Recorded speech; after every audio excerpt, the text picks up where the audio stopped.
Oh, Shinra.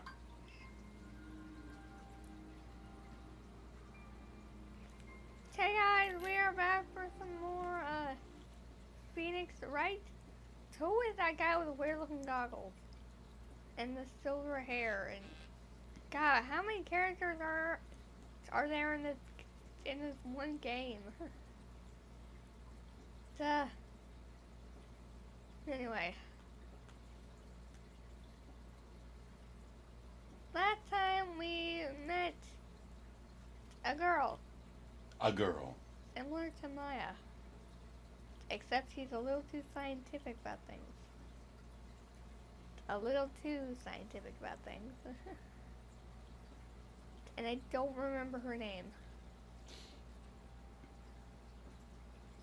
I remember that her sister's name is Lana.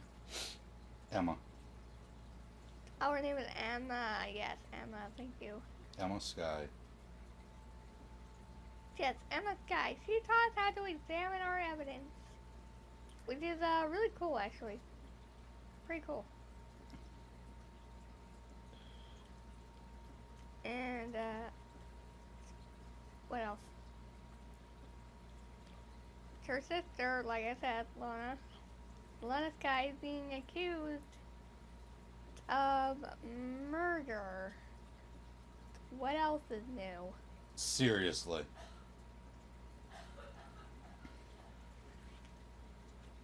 By the way, Lana is chief of prosecutors. Chief prosecutor. Yeah, the chief prosecutor. And we also run into Edward. Yeah, once again. Big surprise there. Yeah.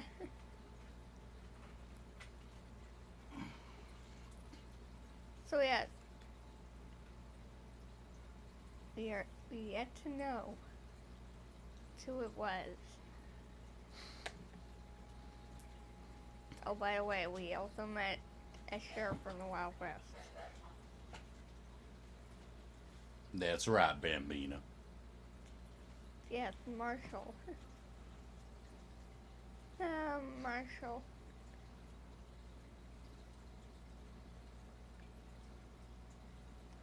And, what was her name? Emma? No. What was it? I'm talking about the Copper Queen.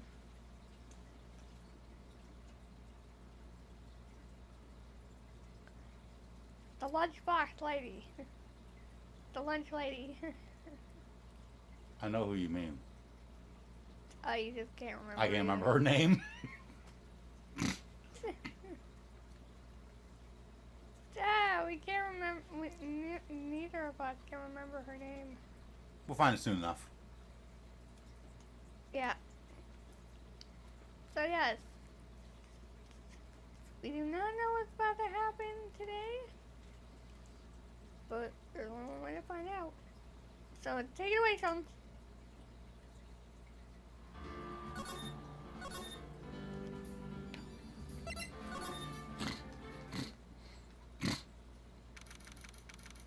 February 23rd, 9:34 a.m. District Court. Defendant lobby number 2. How'd the investigation go yesterday, Mr. Wright? Angel Star. Frankly, there's still a lot of gray areas. Or rather, the whole thing is one big gray area. Don't worry about me. No matter the outcome.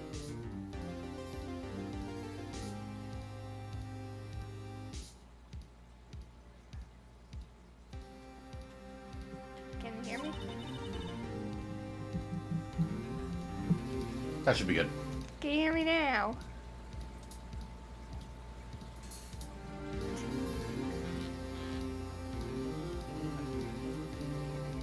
Yes. I'm ready to accept my fate. I believe in you, sis. That's right. Let me offer you a word of advice. Yes. A defense attorney should never believe their client. The defendant is called to trial because they are suspected of wrongdoing. Never forget that. Miss Sky, you remind me a lot of Mia. Seriously. She even looks like her. But there is one decisive difference between you and her. And that is? She's nice. You're not a defense attorney. I believe it's almost time for the trial. Oh, did you catch the meaning in that?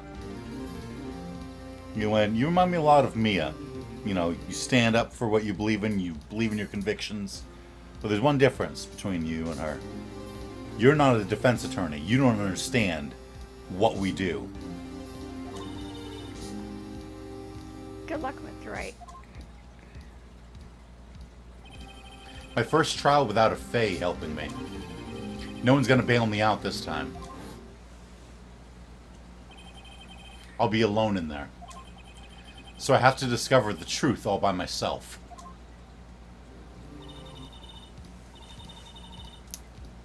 Let's do it, Mr. Wright. I'll be with you the whole way. Keep us my hearing up. February 23rd, 10 a.m. District Court, courtroom number 9. Number 9, wow. And they all look the same. Court is now in session for the trial of Miss Lana Sky.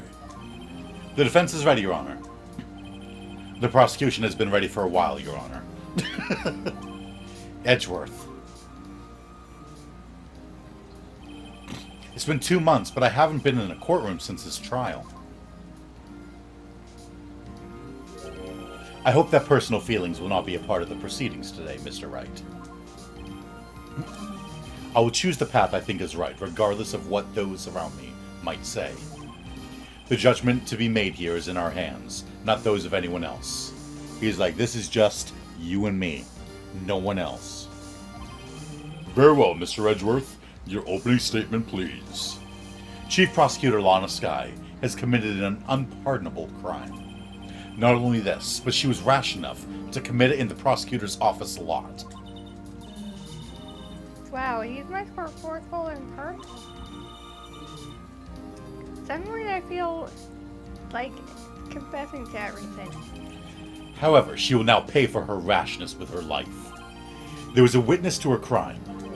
A professional witness. Well then, call your first witness, Mr. Edgeworth. The prosecution calls its first witness, Miss Angel Starr, to the stand. The cough-up queen.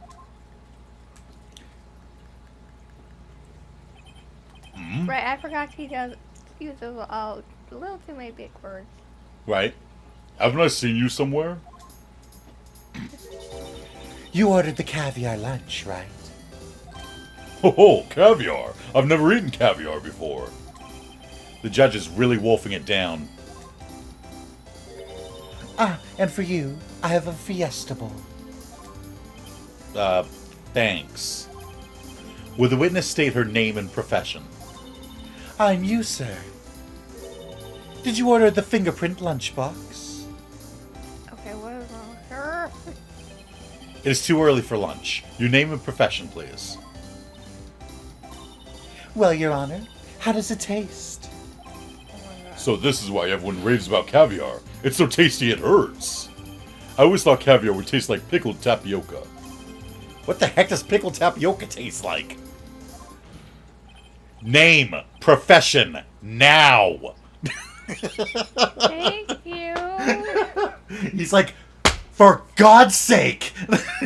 Would one of my witnesses just do what I wanted him to? Me? The name is Angel Starr. Don't go forgetting it.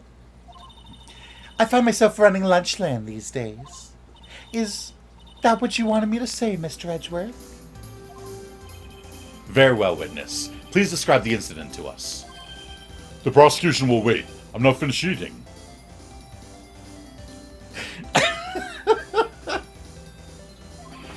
Hurry it up! Very well, Mr. Edgeworth. As you know, we usually call on the police to provide a description of the crime. Your Honor, as Mr. Edgeworth hasn't said to the court, I am a professional. Huh? What exactly does that mean? Until 2 years ago, Miss Angel Starr was a special investigator with the police. She was a first-rate homicide detective. Wait, but...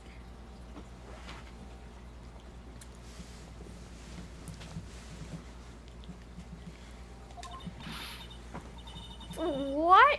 Miss Starr was a detective? Ha! I know who you are. Cough up? Cough up Queen Angel Starr, Your Honor. Long time no see. Okay. Very well. You may continue with the description, Miss Starr. Just who is this lady? If I might have the court's attention over here. The parking lot at the prosecutor's office is divided into 2 blocks. A block is for the prosecutor's office personnel. B block is for visitors and clients. A chain divider separates the 2 blocks. I suppose that's to keep visitors from taking up prosecutor's spaces, yes? The crime took place by a car in the back of A block, in the car's trunk. The killer stabbed the victim with this knife and went to drive the body out.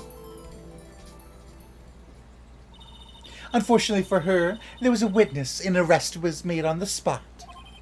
And who is this valiant witness? Why, it was me, Your Honor. Parking lot floor plans added to the court record. Witness, did you see the very moment of the crime? Of course, Your Honor. Immediately after that, I apprehended the chief prosecutor. It seems rather cut and dry, doesn't it? Well, Mr. Wright? I can't agree on principle, Your Honor. Judge is like, well, it definitely seems like this is very cut and dry. Definitely the chief prosecutor did it. Do you agree, Mr. Wright? It's my job to say no, I disagree. It seems that some poor losers are unwilling to accept the truth, Your Honor. Shall I proceed to crush what little hope they have remaining? If you can, then give them your worst, Miss Starr. Wait, are they talking about me? Alright, witness's account. Somehow I always knew a day like this would come. Oh, we can't. Oh, this is the actual testimony. Yeah, did you forget? No, I'm sitting there going, I can't press. Because this is the actual testimony. Before, she was just explaining what happened. I was on my way to deliver a lunchbox to my boyfriend when I sensed something. Perhaps it was my finely honed detective's intuition at work. Okay. Through the wire fence, I saw the prosecutor standing next to a garish car. The chief prosecutor was holding a knife in her right hand. Then she thrust the pointy tip of the knife into Detective Goodman's chest. I caught the contradiction. Already? Oh, yeah. Was it like obvious? And I Yes. just wasn't paying attention? Bringing a lunchbox to your boyfriend. How touching. As you can see, there's no room for doubt. The key point of your testimony seems to be nothing other than the point of the knife which you saw being stabbed into Detective Goodman. So, how does it feel to be so utterly crushed? Because I'm not. I'm still thinking about that. It is merely a flesh wound, Mr. Wright. Very well, Mr. Wright. You may cross-examine the witness. So you didn't catch it? No, can you give me a hint? We'll press as we go. Somehow I always knew a day like this would come. Well, if you don't press, that means I'll... Just don't press when you find the contradiction. Get to it. Okay. I'll just figure out for myself when you get there. Okay. How did you know? I respect the prosecutor's basic abhorrence of crime. Yet their methods are ugly and twisted. Twisted methods will always lead to tragedy. The lunch lady's uninformed opinion is duly noted. Basically, she's going, prosecutors are all jerks, and it'll always come back to bite them in the butt. And Miles is like, duly noted, continue. given that they are used to erasing inconvenient evidence at their whim. Killing off a detective that knew too much is merely an extension of that.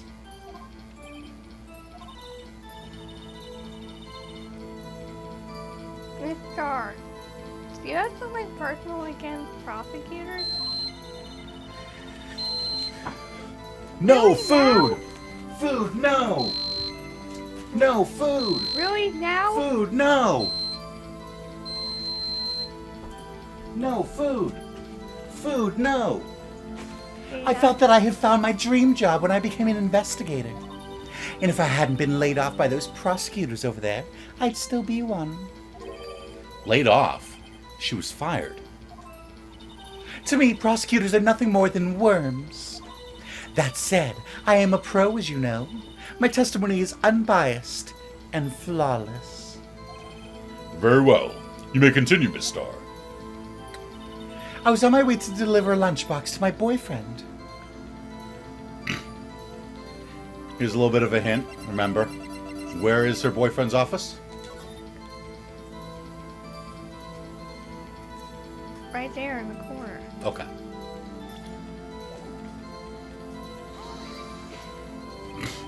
This boyfriend, he's the detective? Not that boyfriend, the security guard. That boyfriend? You have several? Yes, this boyfriend, that boyfriend, and the other boyfriend. Care to join? The yet another boyfriend position is still open for applicants. I'll stick with lunches, thanks. Note to self. The judge had to think before replying. The security guard room is in the lot in A block. It's up on the second level, so you can see everything from there. That would be the room with the security sign. Incidentally, did you bring your lunchboxes by car? Since I'm a visitor now, I parked in B block. So she was in B block when she witnessed the crime. Okay, there goes my contradiction. When I sense something, perhaps it was my finely honed detective's intuition at work. You sensed something? So you're saying you had a premonition of the murder? It felt like, how would you say? Oh yes. It was like the feeling you get when you view a pumpkin chock full of seeds. I have no idea what that means. Neither do I. Speaking of a detective's intuition, wasn't the victim, Mr. Bruce Goodman, also a detective? Yes, well, he was like a young cheese. A young cheese? A pale white cheese, not yet tangy, with experience on the streets. A greenhorn. Then I must be hard-yellowed and sharp as a tack. My hearing aid.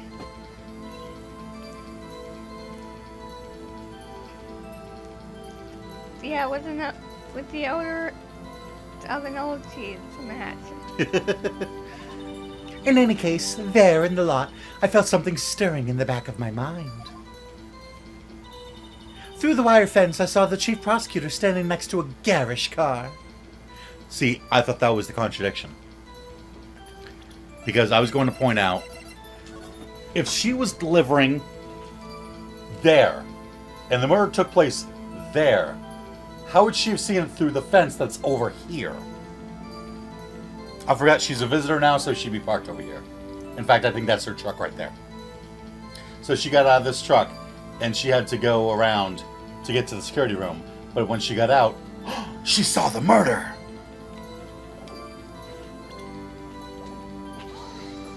So I thought that was the contradiction, was how'd you see it through the wire fence if you were already in A block? By garish car, you mean... Mr. Edgeworth's car, yes. Mr. Edgeworth's? Incidentally, the knife with which the victim was stabbed was also Mr. Edgeworth's. Wasn't it? Indeed it was. Can we all stop talking about it? Hmm? Can we all stop talking about that? About the knife? No, about that how it both these things were at first. Right. We just got him off the spot. Seriously. What an odd case this is. We just got him off the hook, and you're already putting him back on it. Right. And the person you saw, you're sure it was the defendant? I saw her from no further than I saw her from no further than 30 feet away. I'm certain it was her. If she's telling the truth, we're doomed. Let's just do what we can. Even if we don't have any proof, we can always nitpick. What the heck does that mean? Like, pick at little tiny inconsistencies. So you could be like, I had a peanut butter and jelly sandwich for lunch. Oh yeah? What kind of bread was it on? White. And what kind of peanut butter? What brand of peanut butter? Jif. You nitpick, and you pick at little tiny things that are, inconsistent or that they didn't mention. Okay. Witness, in your testimony, you clearly stated the following. Prosecutors are nothing more than worms. Ergo, you are a biased witness. You might want to keep those silly opinions to yourself in the future, rookie. Huh? Rookie? Unless you're willing to risk the consequences of doubting me. I don't like her. I'll fry you like a fritter, crispy on the outside, chewy on the inside. That was inspiring. I believe I've heard that the tagline elsewhere. You could cry. What? Plagiarism. I don't get it. She said, I'll fry you like a fritter, crispy on the outside, chewy on the inside. And Emma's going, I think I've heard that saying before. Maybe you could say that she's plagiarizing someone. Crispy on the outside, chewy on the inside.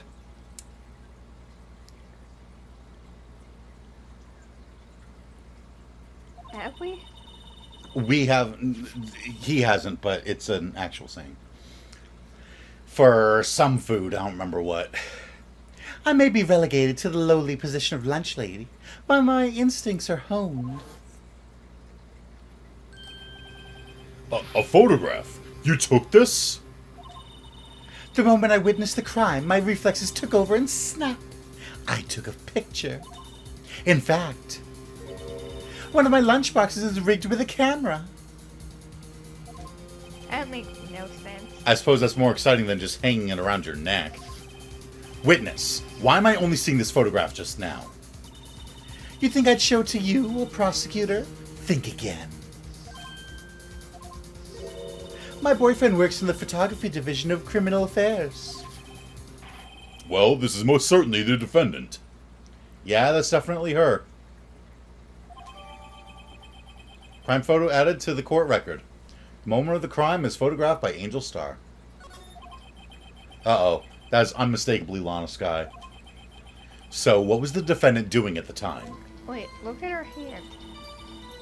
The chief prosecutor was holding a knife in her right hand. Look at her hand. Go to the picture. Go to the picture. Go and see with that picture. Okay. Wrong hand. What do you mean wrong hand?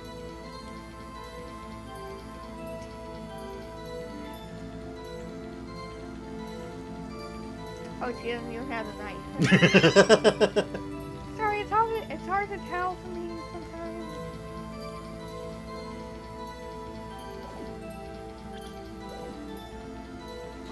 But, What, do you have an idea? What? I wanted to look at the knife. Okay. Tell me more about this knife that the suspect was carrying. Here it is. No, I didn't mean that. What do you mean? I mean, I wanted to look at what it said about it. Oh, well, we're about to find out. Well, I'd say the blade was about 4 inches long. Is that right, Mr. Edgeworth? It is your knife, after all. Yes, that's about right. Prosecutors are, by nature, well versed in the location of a man's vital organs. I'm sure it was easier than boiling an egg for my egg salad surprise set. You can't testify as to her ability to kill an egg. I mean, a person. Perhaps a chicken salad set would have been a better metaphor. So the defendant was holding a knife. What then? Then she thrust the pointy tip of the knife into Detective Goodman's chest. Tell the court why you didn't try to stop this crime. You did see her raise the knife to strike, no? The defense has a point. Just like the knife. Unfortunately, by the time I realized what was going on, it was already too late. Too late. Yes, the next moment, the chief prosecutor brought down the murder knife, the murder weapon. I see. Yeah, it's only a flex one. Mr. Wright, we can make it. You said that before. Anything else? Scientifically speaking, Mr. testimony is, well, Sounds pretty fatal to me. what do we do? Is this it? Is my sister guilty? Let's just keep our heads cool and press the witness a bit, shall we? For some reason, having her panicking next to me makes me calmer. So don't smile like that. Okay, so we gotta present evidence at some point. Where? Somehow I always knew a day like this would come, whatever. I was on my way to deliver a lunchbox to my boyfriend. When I sensed something, perhaps it was my finely honed detective's intuition at work. Through the wire fence, I saw the chief prosecutor standing next to a garish car. Okay, well, yeah. The chief prosecutor was holding a knife in her right hand. Right, stop. Okay. Can I see what it says about the knife? I just want to look at the knife. The murder weapon. Usually in Edgeworth's toolbox. Traces of victim's blood. No prints. Why no prints?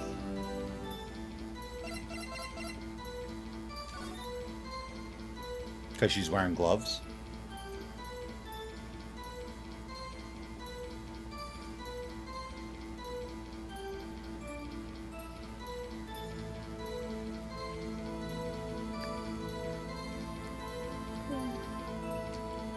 I think I might see an inconsistency. What's an inconsistency? Something that's not consistent. A contradiction. Okay. I'm going to try pressing it. I'm probably wrong, but I'm also probably right, just at the wrong spot.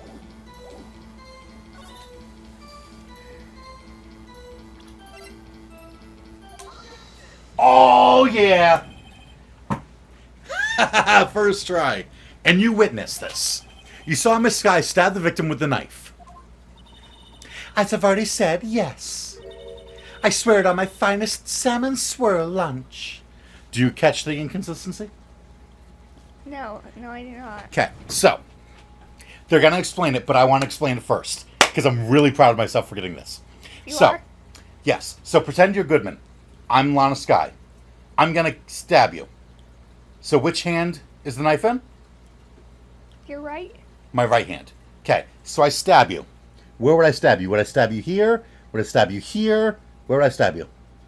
You stabbed me in the chest. Yes, but it's in my right hand. So which side of your chest am I gonna stab you in? Am I gonna go, eh? Or am I gonna go, eh? Probably like that. Okay. So, if you look at the picture, there's blood on that coat, isn't there? What coat? The coat that she's wearing. Oh, that was a little. Okay, yeah. That's a coat. And that's not her coat. That's Detective Goodman's coat. You can tell. I mean, it's white. Like his. Where's the blood?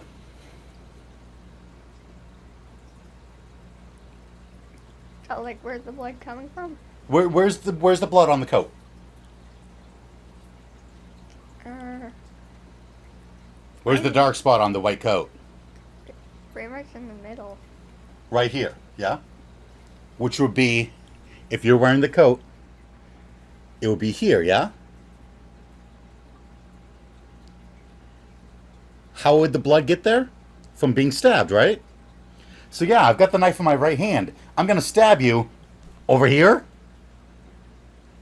No. I'd stab you here. Meaning, where should the blood be? The blood should be on the other side of the jacket. Meaning, the knife wasn't in her right hand if she killed him.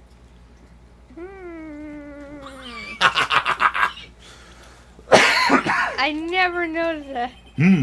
I'm sure that is a fine lunch. But isn't that odd? Look at this photograph.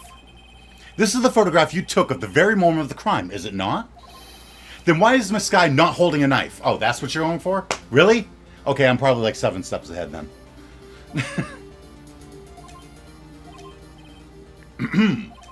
Mr. Edgeworth, your thoughts? Objection. What?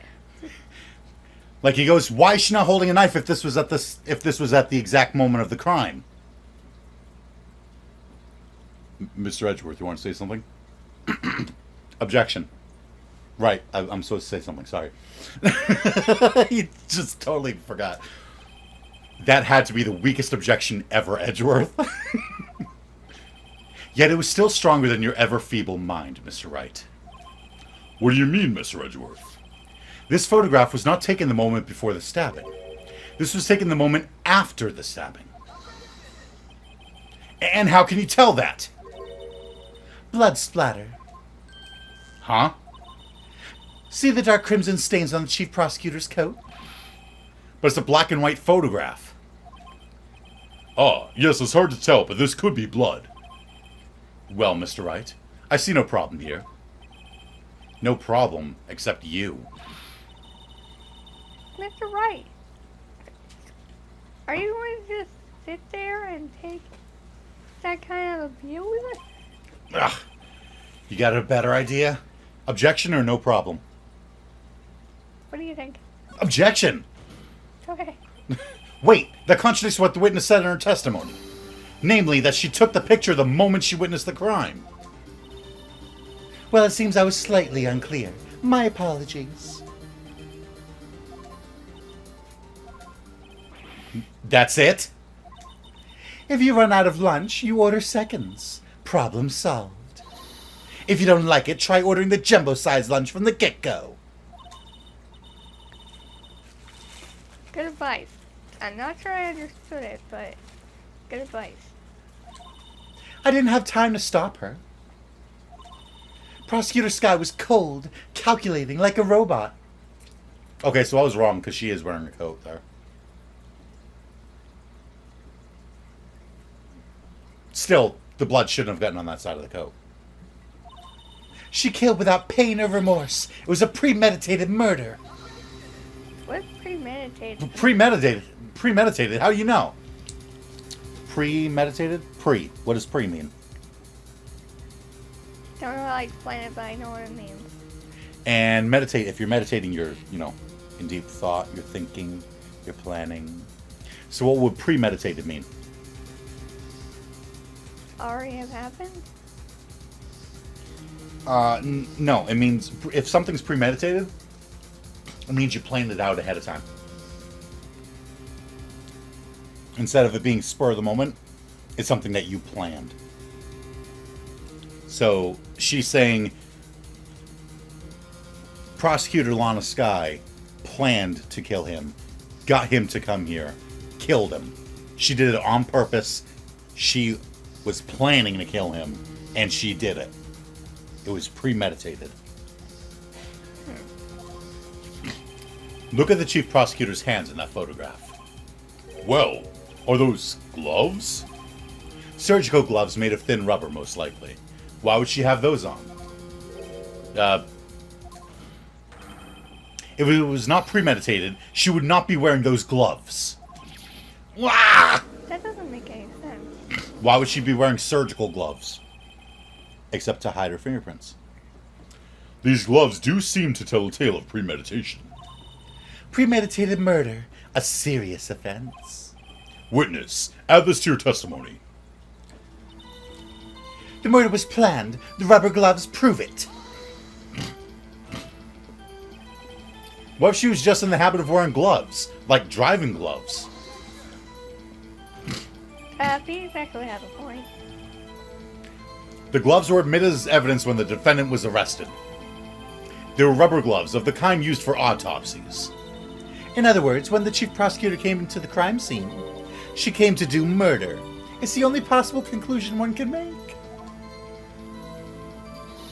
Everything was planned. It was a premeditated crime.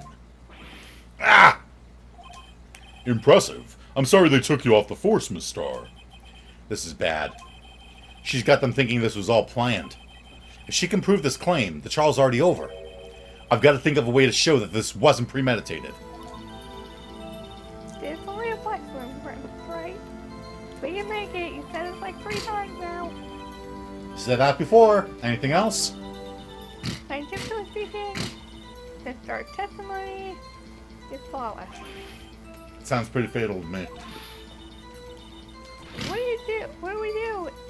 Is this it? Is my sister guilty? We said this already. Let's just keep our heads cool and press the witness a bit, shall we? For some reason, having her panicking next to me makes me calmer. Don't yell at me like that. Okay, so we have to prove that it wasn't planned. What do we have that could prove that it's not planned?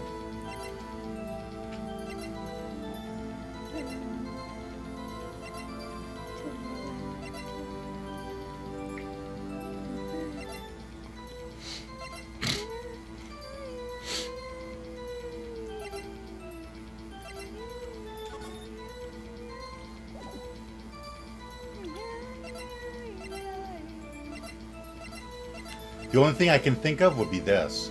That? Yeah. Because if she planned to kill him and put him in the car, Edgeworth only showed up 3 minutes before the murder. How would she have planned for that? Well, Too far. yeah. I thought there was more.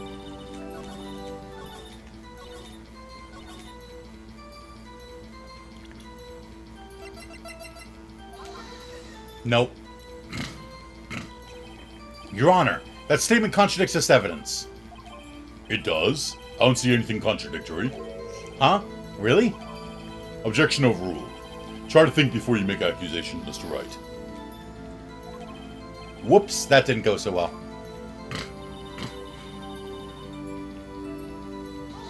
Do we press on this? Yeah, we did. Okay. He said no, she was wearing surgical gloves.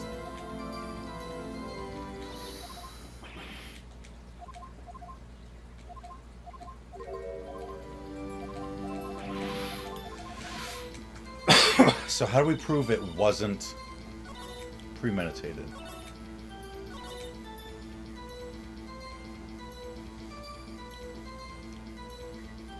Do we press on this? Because this is about his actual car? And we can be like, his car wasn't there 3 minutes earlier. No, okay. Blah, blah, blah, blah, blah, blah. Any ideas?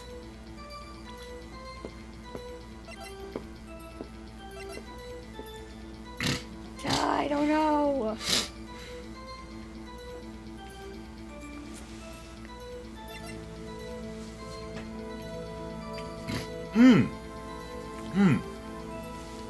you know.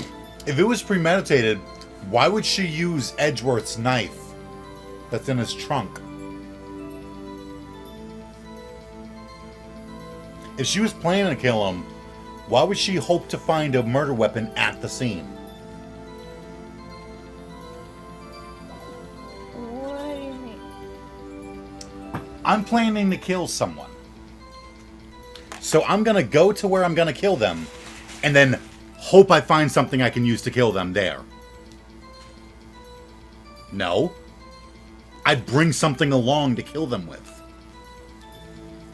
But the murder weapon was a knife that was found that's usually in Edgeworth's toolbox, in his trunk of the car that wasn't there 3 minutes ago. So even if she did kill him, she went to the scene of the crime and went, oh, hey, look, there's a knife. I guess I can kill him now. I mean, I totally planned it the whole time. The murder weapon was something that was found at the scene, not something that someone brought to the scene. So how could it have been planned ahead of time if she didn't plan for how she was going to kill him? Okay, I see where you're going with this. Yes! Boom! Boom!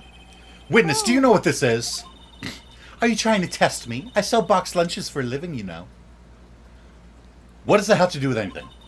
That's a knife. The knife. The knife that was in Mr. Edgeworth's trunk. Indeed, it is my knife. What's with this case? The bloody murder weapon, a red car, all belonging to the prosecutor there. The defendant is the chief prosecutor for the district, right? Mommy, are prosecutors bad people? The defense has a request. We ask that the witness provide an accurate testimony. What's that, rookie? In your testimony, you say that Lana Skye planned this murder, and that's why she was wearing those special gloves. Seems like a natural conclusion to me. The gloves do indicate planning. However, why would she not also prepare the most important thing, the murder weapon? Oh. This knife just happened to be in the trunk of that car. Ladies and gentlemen, if you're going to plan a murder, you don't forget the weapon. Kind of important thing. Ugh. Ah!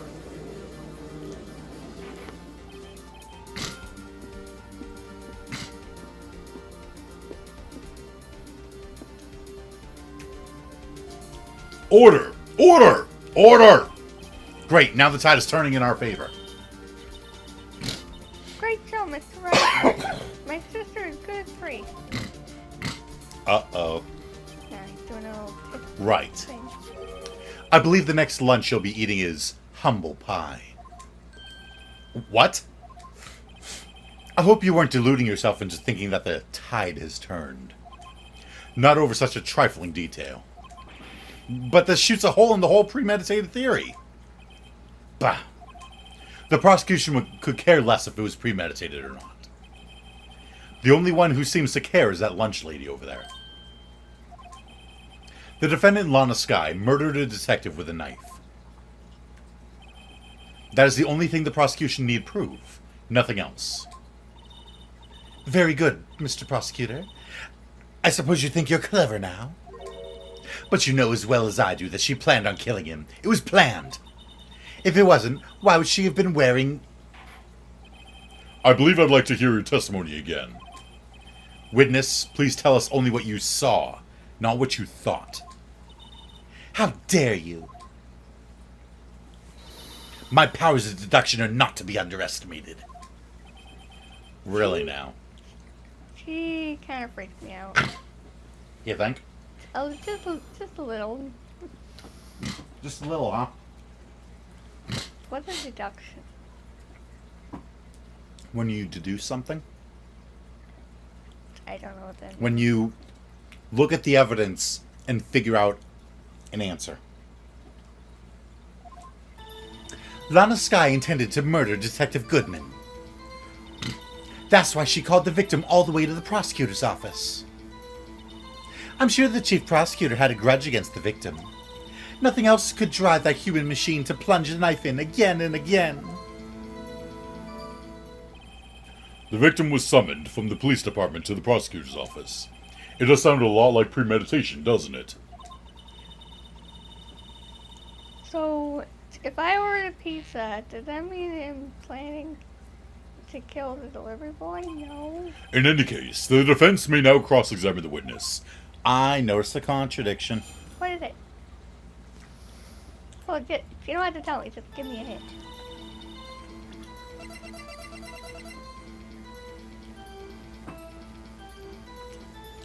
Read that out loud. Death due to loss of blood. One knife wound. Died within an hour and a half. At 4 p.m. Lana Sky intended to murder Detective Goodman. You said that, but you haven't told us how you know. That's what I'm about to tell you, rookie. I believe what she just said was a mere prelude to the story she was about to tell. Try not to interrupt her again. Rookie. Never interrupt a storyteller. It's like pulling a bun out of the oven half-baked.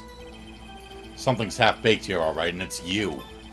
Try not to confuse the defense witness. They're not very quick on their feet. Now, why did you believe the suspect had intentions to murder the victim?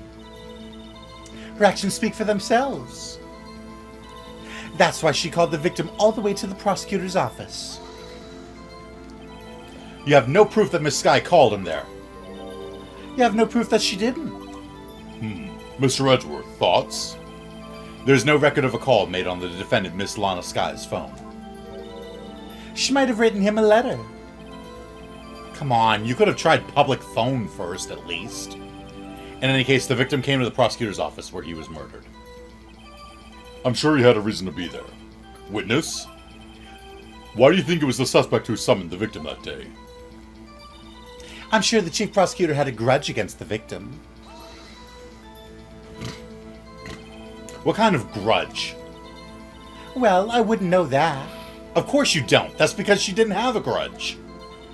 Rookie, I have a lunchbox here. Now, what's inside? How am I supposed to know? See, we agree there is a lunchbox here, but we don't know what's inside. A person's life is like a lunchbox with pretzels. Don't you agree? I get it. That's why my lunch was so salty. This judge isn't very good with metaphors. No. The suspect had a grudge against Detective Goodman. Will you tell us your basis for thinking this? It's simple. Nothing else could drive that human machine to plunge the knife in again and again. A human machine? That's a contradiction. Please. Can't you find fault with something of substance, Mr. Wright? Note itself. Mr. Edgeworth's sides smell like circus fruit. What is Citrus. a circus fruit? Citrus. Oh, that says circus. It said citrus. You say again and again. How many times did she stab him exactly? We often say chop into 1,000 pieces, but we don't actually mean 1,000 pieces. What difference does it make if the deed is done? How come she's getting mad at me? Let's just say she stabbed him several times and leave it at that. Leave it at that. This is a murder case, people. Mr. Wright, you should speak up if you have an objection. You know? Miss Starr has turned out to be as short-tempered as she looked when we met her. Challenging her abilities as a detective really set her off. To shout wick. The What? short. Short. The short wick. Mm-hmm. What does that mean? A wick of a candle. The part that you actually light. Oh. Oh, is that what they're called? Yeah, they're called wicks. The short wick burns out the fastest. That's a scientific fact. What does that do with anything? I wonder, wouldn't it depend on the size of the candle? I mean, add more wax and even a really short wick will burn longer. She's like, I never thought of that. Obviously, more scientific testing is required. Did you catch the contradiction? Again and again. Mm-hmm. Show me that autopsy report again. Death due to loss of blood, one knife wound, died within an hour and a half of 4 What? p.m. One knife wound? Yeah. One, not several. Hmm.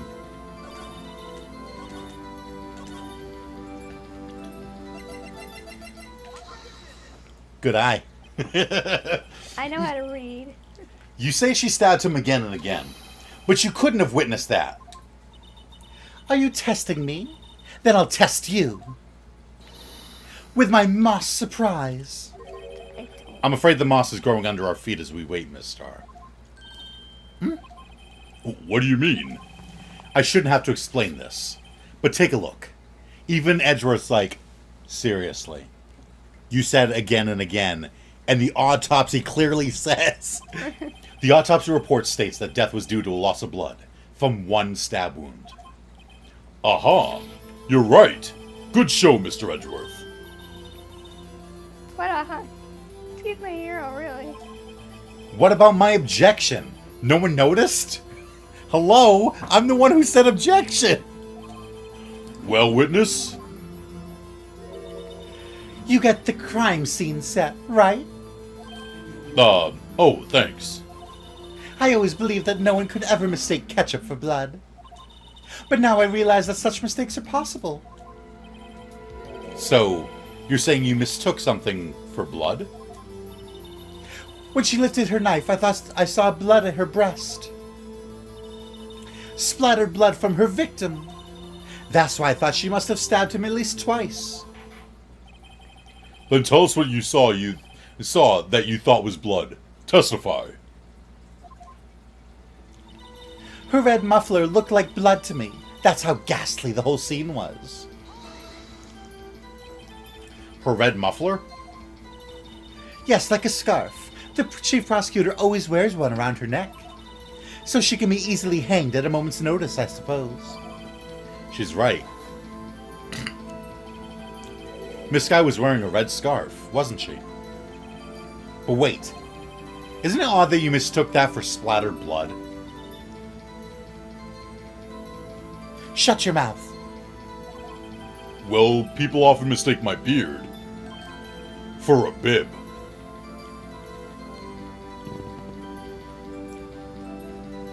And those people with that really bad eyesight. Right? I mean, on a tiny screen for the Game Boy Advance, I guess I could kind of see that it might be a bib. A judge with a bib. That's why this place feels so much like kindergarten sometimes. Actually, I do think I saw some traces of blood on her chest. However, the autopsy report is clear on this matter. There was only one knife wound. Apparently, Miss Starr isn't entirely sure of her own testimony. That's right. This is her chance. Chance for what, I wonder? Miss Starr has turned out to be as short-tempered as she looked when we met her. Challenging her abilities as a detective really set her off. Short wake burns the fastest, scientific fact.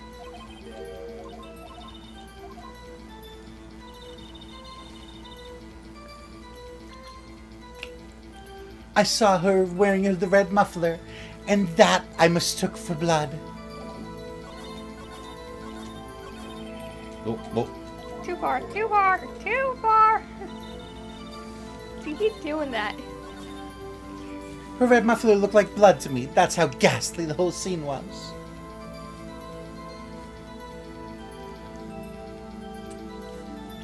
So there's got to be evidence that proves her wrong. We've got the attorney's badge. We've got Goodman's ID. We got the King of Prosecutors trophy. We got the knife. We got the parking stub. We got the blue badger. We got the autopsy report.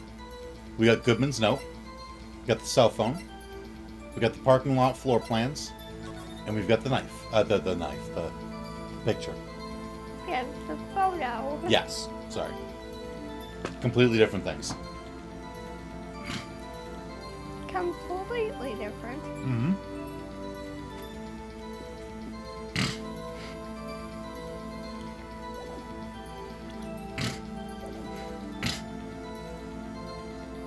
I don't know.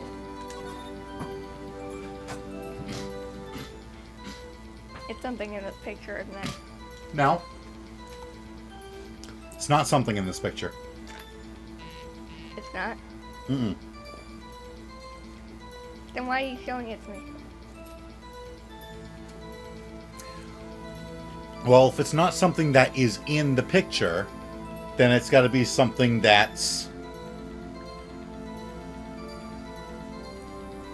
Was in the picture? No, it's... No. I said if it's not something that is in the picture, then it's something that's... Is it? Something that isn't in the picture? Mm-hmm.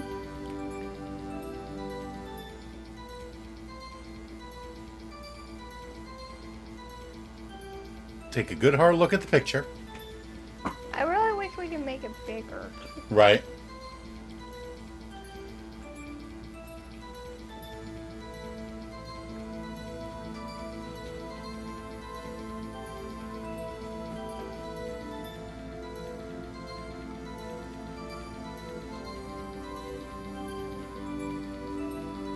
I don't see any blood on anywhere in this picture except for on that coat. Yeah, no, that wasn't the... No. No? No. Then what There would was only be that? blood from one stab wound. So, yeah, no. It's not that there's not enough blood. You're on the kind of right track. She said that she saw more blood. But what did she really see? Her scarf? Okay. She's not wearing it. What scarf? She's not wearing it. What scarf? What are you talking about, Angel? Miss Starr, I demand an explanation. The witness is clearly not suited for detective work. What? Even Edgeworth's like, she's not a good detective. I mean, she's blind. The suspect was not wearing a scarf or muffler of any kind when she stabbed the victim. And you've proved it yourself. With this photograph. Edgeworth is like, yeah, I'm kind of on your side. Like, she's an idiot. Huh? But that can't be. Only a professional lunch lady could be so utterly clueless. Congratulations. Perhaps you finally found your true calling in life. Harsh words, but good. In the end, Mr. Edwards prevailed. What was my objection? Chopped liver? But it was there, a scarf. No, not that, but something red. Really? Well now, where were we? The witness has given us an entertaining interlude, but back to business. What? Very well, witness, continue your testimony. You saw the crime and apprehended the suspect. Tell us about that. Very well. I do remember some things accurately, at least. Ultimately, we couldn't shake the most important part of her testimony. The most important part? The part where your sister stabs the victim. This next testimony might just be the moment of truth. Apprehending the suspect. What does apprehend mean? Catching. After the murder, the suspect attempted to run behind a partition off to her side. I quickly caught her, explained her rights to her, and arrested her on the spot. Ah, yes. When I arrested her, she mentioned the muffler. That's what had me confused my earlier testimony. The chief prosecutor made to escape, but against Angel Starr, resistance is futile. You are quite determined about the scarf, aren't you? Would you just drop the scarf and admit that you were wrong? I strike like a snake and bite like a cobra. Same thing. That's me, Angel Starr. That wasn't a very good metaphor. First of all, a cobra is a kind of snake. Don't bother me with details unless you want to get bitten. No thanks. Note to self. Mr. Wright is weak against poisonous bites. Isn't anybody? Right? The chief prosecutor tried to resist, but her efforts were in vain. She knocked my hands aside, kicked over an oil drum. An oil drum? Hard to imagine. Oh, she's beautiful but deadly. A predator, this one. A leopard woman. Rawr. Well, very well, Mr. Wright. Your cross-examination, if you will.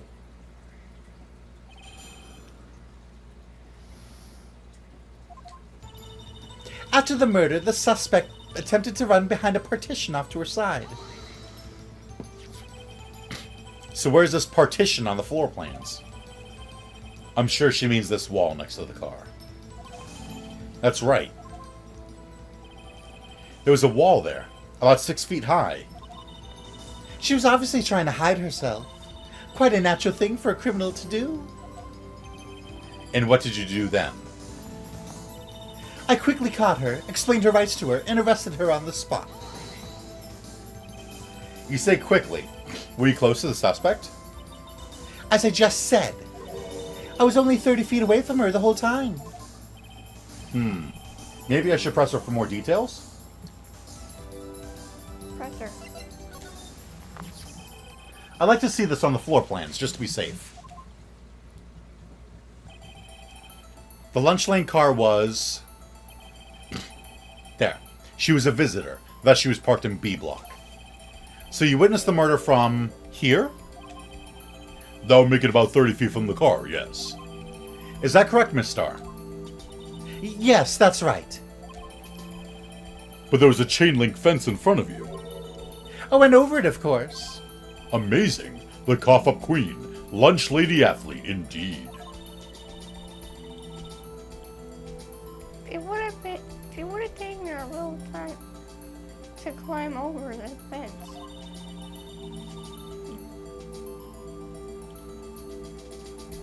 So she could have gone to my sister that fast.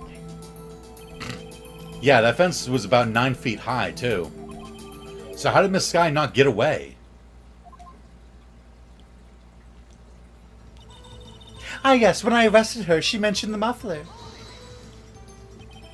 She mentioned the muffler? What exactly did she say? If I remembered exactly, I would have told you in my testimony. Cheeky. Anyway, all I heard her say was the word muffler. Just that one word? So, what you heard wasn't the suspect talking to you, but to someone else. Yes, the chief prosecutor was talking on her phone. Her phone? She can't mean ask further or leave it be. Ask further.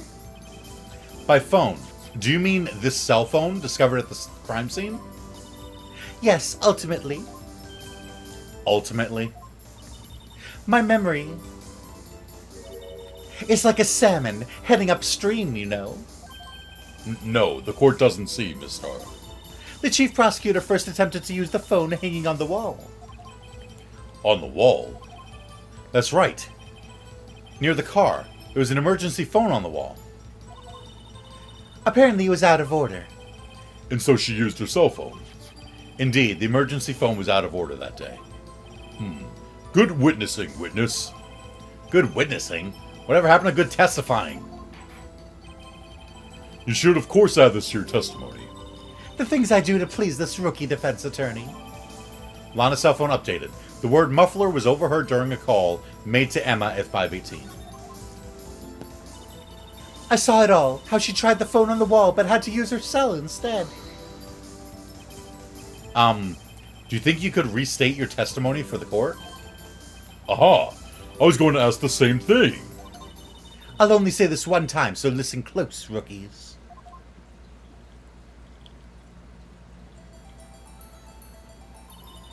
The chief prosecutor stabbed the victim and ran behind the partition.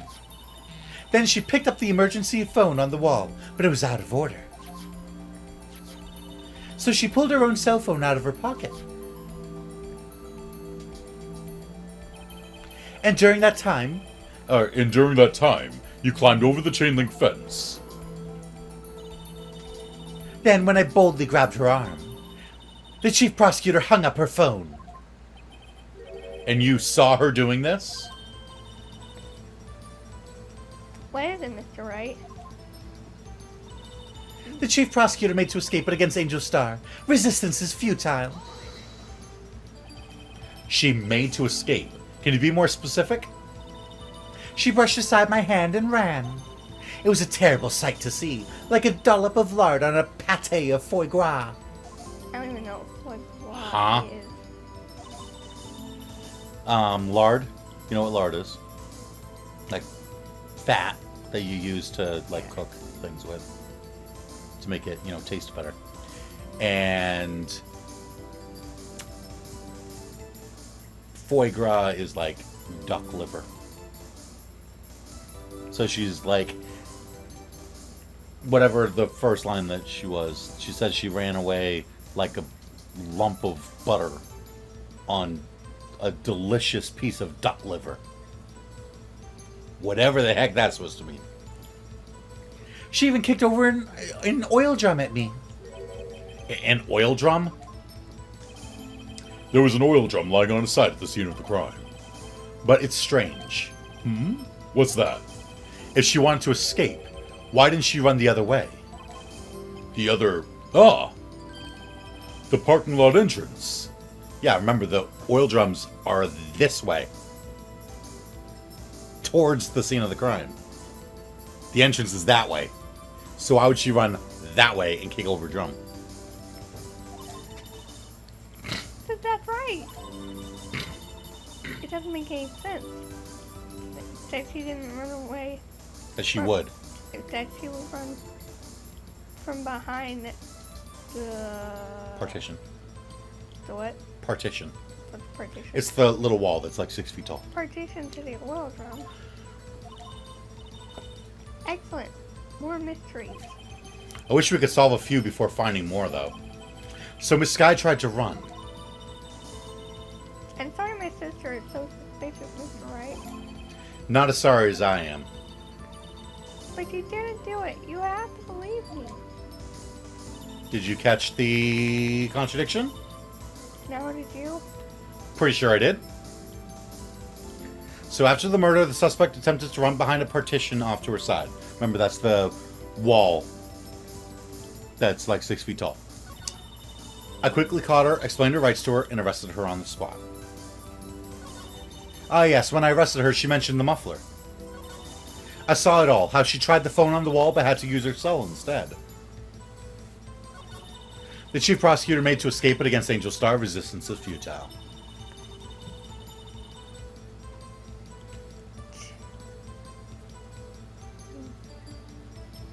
Try here.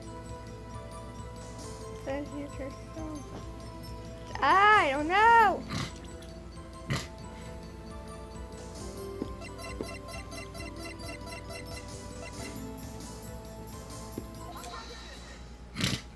Really?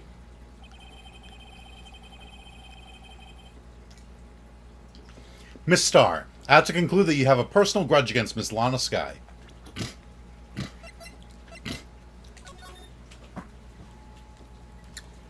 So where was Angel Star? In Block B. So there. And where was Lana? Right at the car? Okay. After Lana killed, supposedly, where'd she run? Behind that wall. Okay, so she's behind this wall. Trying Then to she used the phone. She saw her using the phone. Climbed over the gate. Went around the wall. And she was using her cell phone now. Did you notice anything wrong with that? Does she have X-ray vision? What do you mean?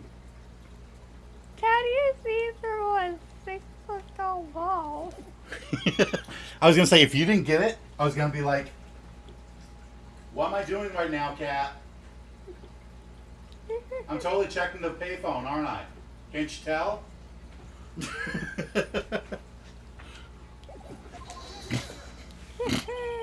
The witness is a former detective. Her testimony is unmarred by personal bias. Well, who would have thought you would be my knight in shining armor, prosecutor? You who, together with the chief prosecutor, kicked me out 2 years ago. Well, Miss Starr, this is a fatal contradiction with your testimony. How do you explain this? I don't know what you're talking about. Mess with Sure. me and I'll make you cough it all up. Let's look at the floor plans. You said you witnessed the crime from this point. However, if that's true, You couldn't possibly have seen Miss Sky making that phone call. I believe you see what I'm getting at. There's a wall there. That emergency phone was on the gigantic back wall. side of this partition. There's a gigantic wall there. Yeah. If indeed you were in B block, you couldn't have seen it. What? What? Order! Order! What is the meaning of this? It's simple, Your Honor. She's not coughing up lunch. She's coughing up lies.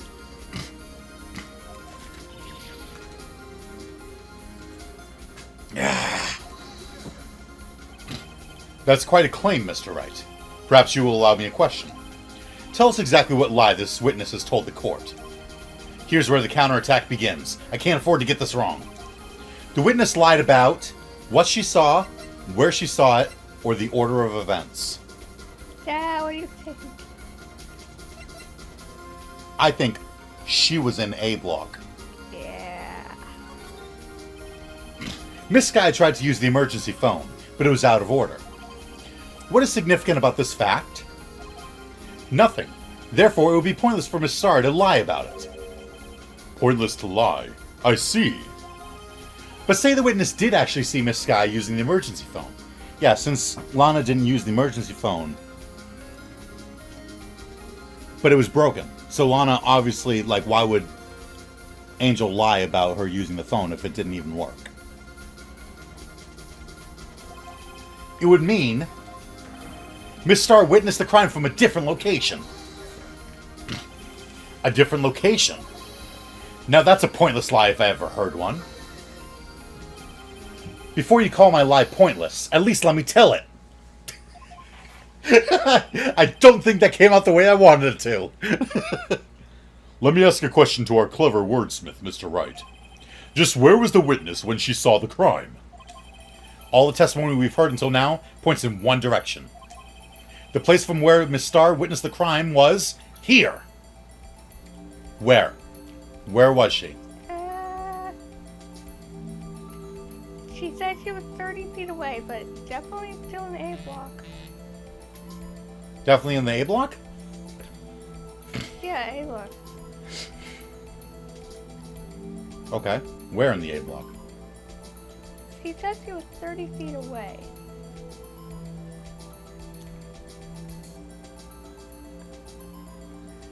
She's also lied. Plus, you can't tell exactly how far 30 feet is around here. Yeah, what do you think? Where is the only place that she could be where she could have seen everything unfold? Where she'd be able to see the murder, the telephone, the oil drum. Do you think in the security room? This is the only place where she could have been. Remember, the security room, you could see everything from the security room. Yeah. The security guard room. Indeed, the security room in the underground parking lot is well positioned. It's built on the second floor, so you can see the entire lot. She would have been able to see the emergency phone from there. But why there? There are many other places where she could have seen the phone. Not in this case, Your Honor. The witness, not being part of the prosecutor's office, couldn't park in A block. The only place where she could have seen the crime in the back of the partition is here. I remember in your testimony you said you brought a lunch to your boyfriend in the security guard room. Yes? Well, Miss Starr? How many years have I been getting the better of men? To think that the tables could be turned. Today a man has gotten the better of Angel Starr. Order! Order! Witness! What have you done? You used to be a detective. You should know better. I'm not turning back. The guilty will be punished. And I'll do what I must to make sure justice prevails. The guilty? Is she talking about Miss Sky? Mr. Wright? Doesn't this strike you as odd? Why did Miss Starr lie? It doesn't make sense. Huh? She could just have... She could have just said she saw the crime from the security guard station. But she didn't. Exactly. Why would she lie about that? She It could wouldn't have. change anything. She clearly said that she was delivering a lunch to her security guard boyfriend. So she could have just said, yeah, I was in the room and I looked down and I saw the murder and I saw her run around and try and use the phone. So why would she lie and say that she was in B block? Exactly. This photograph tells all. It was the defendant who stabbed the victim. That truth still stands. It still stands? I disagree, Mr. Edgeworth. What? If a witness is found to be lying, they're guilty of perjury. She knows this. She wouldn't risk that without a good reason. So tell us what her reason was, Mr. Wright. Huh? Me? Who else? Mr. Wright, let's reveal what we know. Miss Starr witnessed the crime from the security guard station. But she lied and said she saw it from B block. It must make a vital difference. But what? What would change? The angle of view to the crime, distance to the crime, or difference in lighting? I don't know. What would being in the security room versus being in B block change? Would it change the lighting? What do you mean the lighting? The light in the garage. No. Okay. Would it change how far she was from the crime? No. No. Would it change where she saw the crime from? Yes. Why the angle at which she saw the crime occur would change? The angle? What do you mean? Well, the security guard station is on the second floor, and, she would have sort of a more 3D view of the crime. And this is important. Why? But I know I'm right because, okay, look. She was in the security room when the crime happened, right? Yeah. How would she take that picture if she was in the security room at the time of the crime? They're quite close up. It's also in B block. Teddy, no. Look at the chain link fence. You're right. So I'm right, but okay, I guess it's distance. Perhaps you'd like to reconsider, Mr. Wright. All right, fine. Fine. Fine. Then it's distance.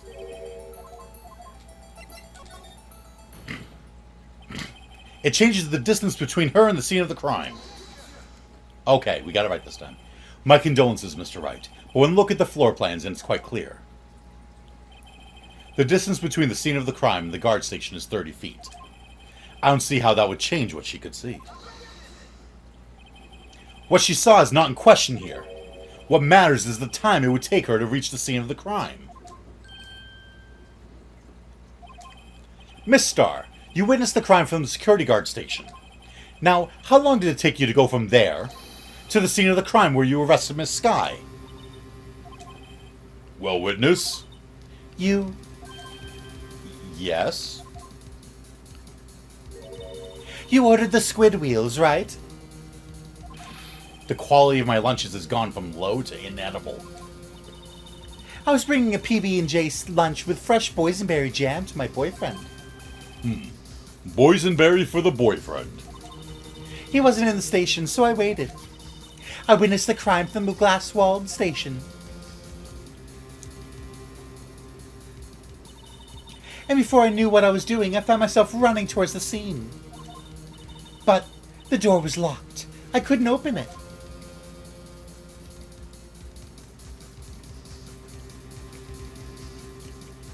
That's not very quick. Right? Seriously, wow! That's why I had to go through the visitors parking in B block. That's quite a detour. It probably took me at least 5 minutes to get to the scene of the crime. 5 minutes? And how quickly did you say you got to her? This changes things considerably. But it was that woman over there in the defendant's chair who stabbed him. I know it. I have photographic evidence. I swear it. I swear it on my finest plastic spork. You know what? You have a point. In fact, your spork has 4 of them. And the spork is a wonderful invention. Would you like another caviar lunch? Absolutely. Uh-oh. Mr. Wright, we have to do something. Do I have any evidence to stop this?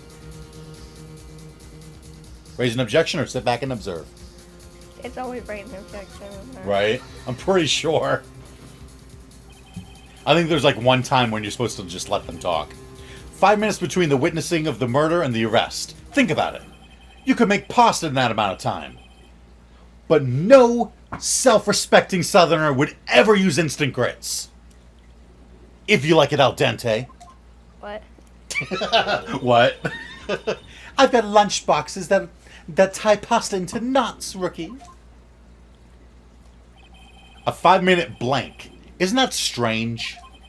Strange? If you were a criminal, what would you do with 5 minutes, Your Honor? Well, I guess I'd flee the scene. Hey!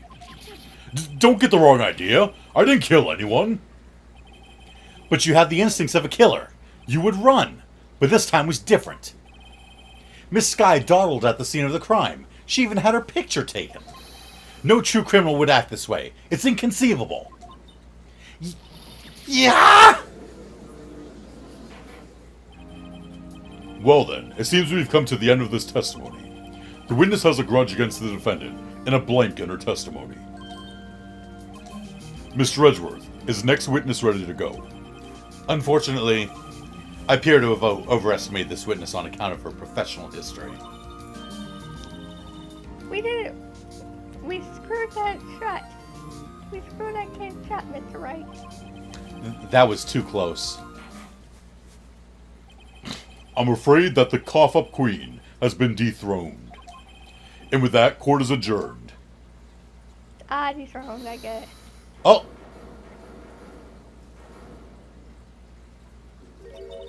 Mr. Edgeworth, you ordered the squid wheels, right? That's the one she tried to foist off on me. I prefer to not take the defense team's leftovers. Anything else to say? I might be able to save you. I have decisive evidence. What was that? Is this another one of her trick lunchboxes? My apologies, but we have no further questions to ask of you, Miss Starr. Ah. Is this your jumbo lunchbox? Woohoo! A triple-decker! This guy likes to eat. Out of deference to the witness's determination, I'll allow one more testimony. Let's hear about this decisive evidence. Sorry, it would be more like... I'll allow one more testimony while I finish this. Let's hear about this decisive evidence. Ooh, this is good. Like the Lunchland motto says, you won't be disappointed. What's she gonna pull out of her lunchbox this time? This guy's like to eat. Right? Decisive evidence. Okay, let's see what it is. I should have mentioned those 5 minutes when I wasn't looking at the crime scene. And now, to the matter of the victim's shoe. Did I not bring this up? 2 types of blood were found on the shoe. One was, of course, the victim's.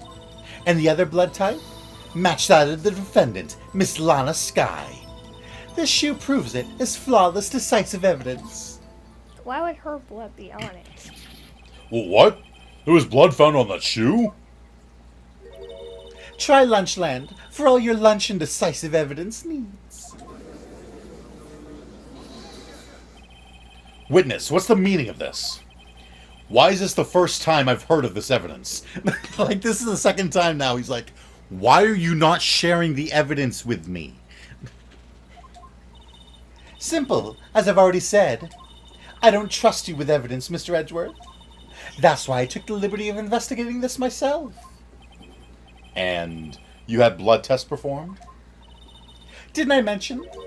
I have 3 boyfriends in forensics. How many boyfriends does she have? Right? I'm getting kind of scared now. In any case, Your Honor, I can't accept this as evidence. What? You must know the 2 rules of evidence law. Rule 1. No evidence shall be shown without the approval of the police department. In other words, this shoe is illegal evidence, at least for the time being. Is that right, Mr. Wright? It seems so. Edgeworth sure is celebrating. Not so fast, Mr. Edgeworth. Don't forget, I used to be a detective. As I mentioned previously, this shoe has already been tested by a member of the forensics department. And I had one of my 7 boyfriends in the detective agency sign off on it. As you can see, it was approved by the police department as of today. Even the general public can produce official evidence, Mr. Edgeworth. No. She hasn't made that face in a while. Right? Is that right, Mr. Wright? Stop saying It seems that. so. Edgeworth is looking pretty sullen. You could at least study some evidence law, really.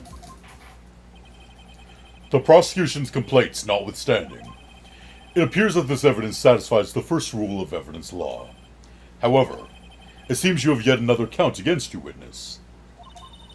Anything to ensure that the guilty are properly judged.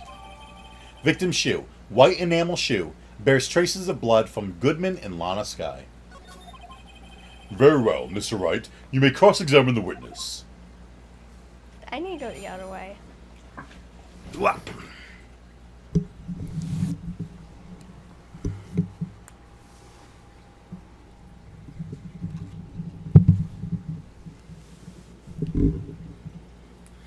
Okay. I should have mentioned those 5 minutes when I wasn't looking at the crime scene. Yeah, you should have. Why did you lie about those 5 minutes? I guess you could say I just wanted people to look at the results. The results? How many times do I have to say this? I saw the chief prosecutor stab the victim before my very own eyes. Compared to that, a 5-minute blank means nothing. Then why didn't you just tell the truth? Don't make me laugh. We're dealing with the most untrustworthy of the vile lot, known as prosecutors. Falsified evidence, arranged testimonies, erasing and manipulating evidence. When you fight monsters, you need to use every trick in the book. This when the suspect is admitting she did it? But false testimony is the most despicable crime of all, Miss Starr. Mr. Edgeworth, why are you sweating?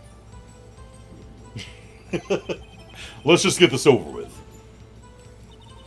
And now to the matter of the victim's shoe. Did I not bring this up? And you found the shoe at the scene of the crime? I detained the chief prosecutor and notified the police department. I wanted to make myself useful while I was waiting for the police to arrive. So, like an ill-trained pooch, you snuck off with the shoe. I was afraid someone would erase the chief prosecutor's crime. This shoe is my secret weapon if that should happen. See this fashionable basket I have here? It carries more than lunchboxes, gentlemen. I'm happy for you in your lunchbox bag, really. In any case, you removed valuable evidence from the scene of the crime.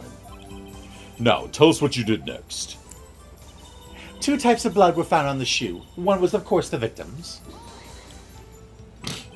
So you brought it to the forensics department? If you're going to submit something as evidence in court, you need it approved. To do that, evidence must be analyzed by a forensics expert. And she got away with her little coup because she used to be a detective. The shoe does appear to have bloodstains on it. Well, the man was stabbed after all. And that blood belonged to the victim, Detective Goodman. As I said, there were 2 types of blood found on the shoe. And the other blood type matched that of the defendant, Miss Lana Skye. You can't say for sure the blood belonged to the defendant with a blood test. You claim to know something about blood tests, rookie? Huh? Well, speak up. Well, Blood comes in 4 types: A, B, O, and AB. However, you can't tell from a blood test whether a murder was committed in cold blood. Is that true? That's just a figure of speech, Mr. Wright. You can't tell if it was committed in cold blood from dried blood. You can't tell if the blood was cold when he was murdered. They're like, oh my god, he's an idiot. Actually, we can Differentiate. what? One guess what differentiate means. Nope. What word is in there? Different? Yes. You can tell the difference between things. Okay, differentiate between millions of types with all the blood tests cut out there. Which means that we can more or less narrow any blood sample of blood down to just one person. Or so I hear. That's pretty specific. If I had a little more time, I would have gotten DNA test results. I don't know what any of that is meant. They did a test, and because of all the tests that they can do on blood, they can make sure it's one specific person's blood. But they said there's very little doubt it could be anyone's but Miss Lana Sky's. So the suspect's blood was found on the victim's shoe. That ties her directly to the death of Detective Goodman. I was afraid he's going to say that. This shoe proves it is flawless, decisive evidence. I can't let this evidence go through without a fight. You ordered the peppered fish guts, right? Some like it hot, Mr. Wright. Some like your client. She's in enough hot water to make a whole vat of soup. Mr. Wright, do you or don't you have a problem with this shoe? A problem? This is critical. Is there a problem with the victim's shoe? Is there? Remember, you just gotta kind of bluff sometimes. Right. There's totally a problem with that shoe. Absolutely.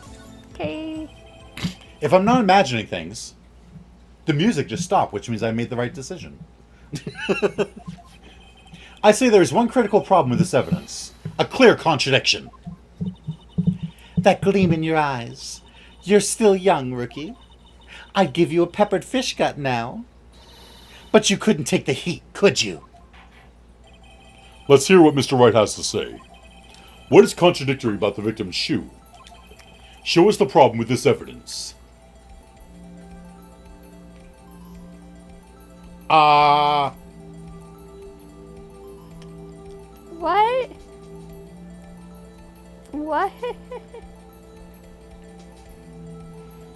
There's the blood. On the shoe.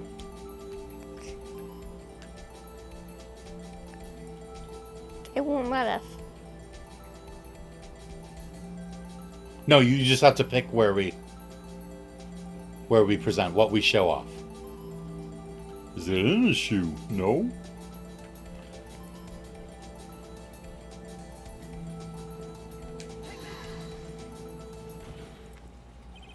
I wonder if you noticed. There's blood on the bottom of the shoe. Don't mess with me, rookie. Or it'll be your blood on the bottom of my shoe. Indeed, there is quite a bit of blood on the bottom of the shoe. It makes sense. The victim was stabbed with a knife. What could possibly be contradictory about blood on the bottom of his shoe?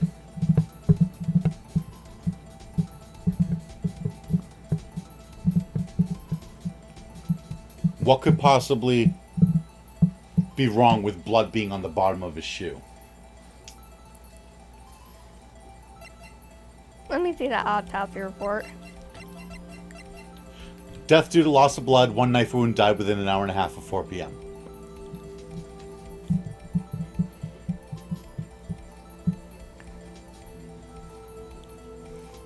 Can't see that knife. Murder weapon, usually in Edgeworth's toolbox. Traces of victim's blood. No prints.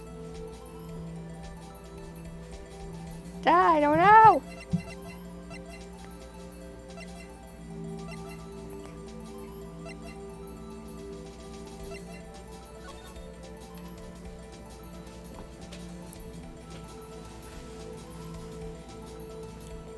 Because there was blood on the jacket? You're looking in the wrong spot. I am. If there's blood on the bottom of a shoe, how would it get to the bottom of a shoe?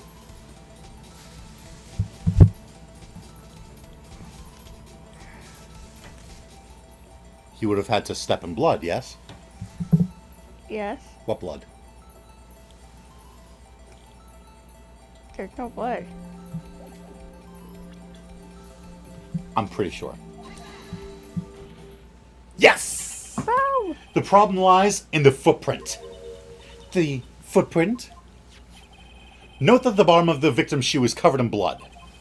Then, isn't it strange? Why weren't any bloody footprints found by the scene of the crime? Aha! As you can see, there were no traces of any such footprints at the scene of the crime. That contradicts your claim about this shoe. This picture only shows part of the floor, so there could have been bloody footprints. Then where are they, Mr. Edgeworth? Because we checked the scene and found nothing of the sort.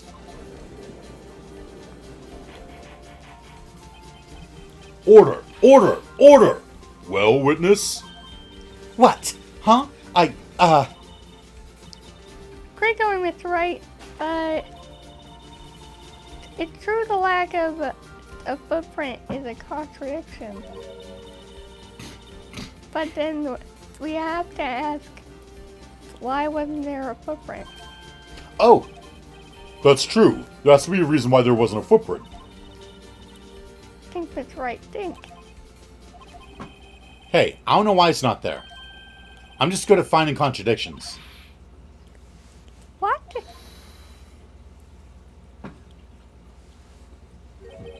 I see. Now I get it. Get what? Our witness is more devious than I gave her credit for. We were hoodwinked to the very end. But she slipped. There's one vital hint to the truth in her testimony. What are you talking about? Think back to when she told us about apprehending the suspect. The chief prosecutor tried to resist, but her efforts were in vain. She knocked my hands aside, kicked over an oil drum. Oh, she's beautiful, but deadly. A predator, this one. A leopard woman. Growl. I thought that was a strange thing for the normally cool-headed chief to do. No kidding. Now, witness, allow me to ask a very simple question. This oil drum, was it empty? Oh, that, I'm not sure I like your attitude, Mr. Edgeworth. Though apparently you're not the slowest conveyor belt in the lunchbox factory. Witness, well, was the oil drum empty? The oil drum kicked over by the chief prosecutor was brimming with water. Water? What does that mean? Still don't get it, Mr. Wright. Do you want to know the reason she knocked it over? The real reason. Aha! You don't mean... Yes, the suspect knocked over that oil drum for one reason, and one reason alone. To erase the bloodstains that would become evidence against her. Wah! Well, crap. That ties things up quite nicely. The bloodstains left on the victim's shoes tie her quite clearly to this murder. Then after the deed was done, she knocked over the oil drum to erase the telltale signs. Why, that's a prosecutor's specialty, erasing evidence. That reminds me, Miss Sky's right hand was hurt. Didn't she say she cut herself when she stabbed him?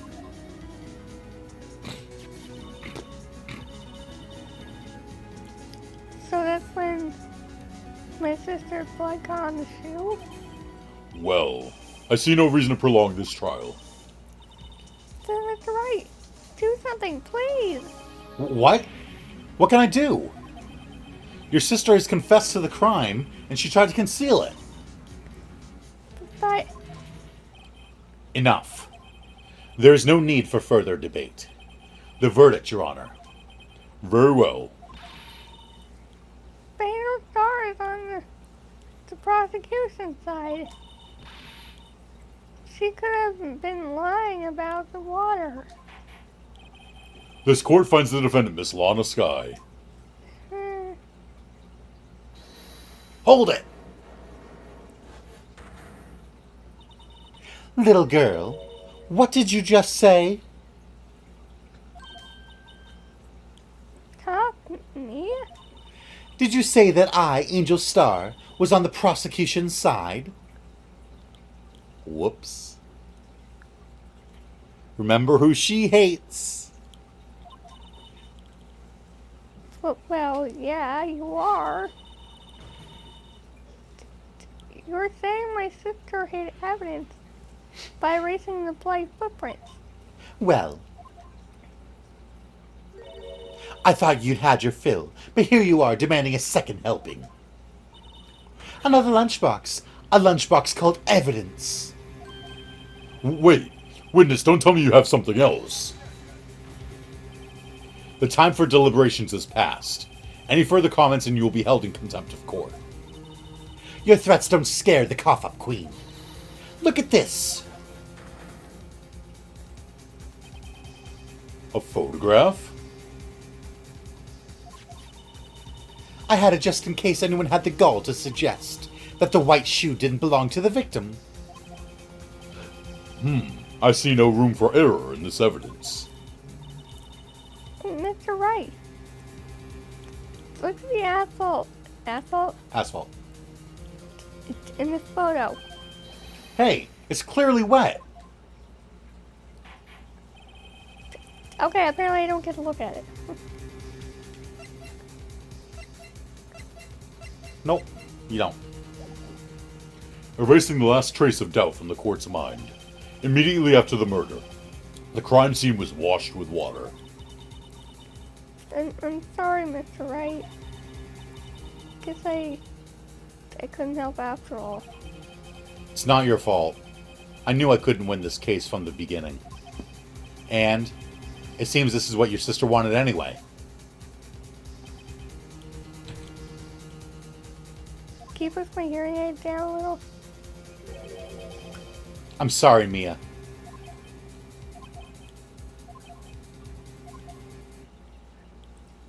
Right. Wet or not. Don't be so quick to throw in the towel. Get yourself up off the asphalt and take another good look. Don't give up. Not until the bitter end. This is the last piece of evidence. Very well. This time I'd like to declare a verdict for good.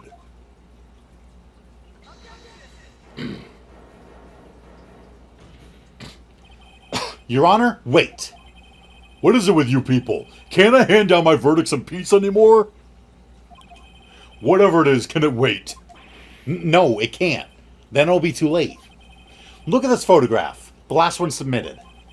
This trial isn't over until we give each piece of evidence proper consideration. So, Wright, are you saying there's a problem with this latest piece of evidence? Yeah, I'll think later. I'll think later. Yeah, there's a problem. Right or wrong, I've got to go ahead with this. I suppose since we've come this far, we should give every claim a fair shake. I am so glad I'm not an actual lawyer and it's just a video game. Right? Very well, Mr. Wright. I think I'll stick with my dream job. Show the court the problem in this photograph. Okay. Let me take a good look at it. Okay, there's the shoe. Yeah. There's the wet That's asphalt. The what? The wet asphalt. Pavement. Okay. That's the body. Yeah. There's the knife.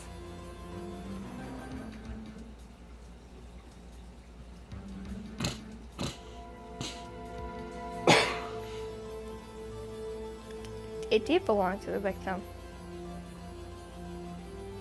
What did? The shoe. Yes. Yeah.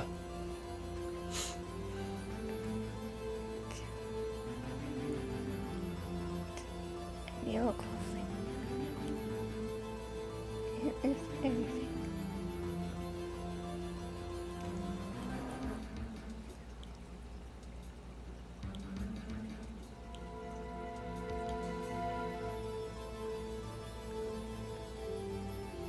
There has to be something that I'm missing. But what?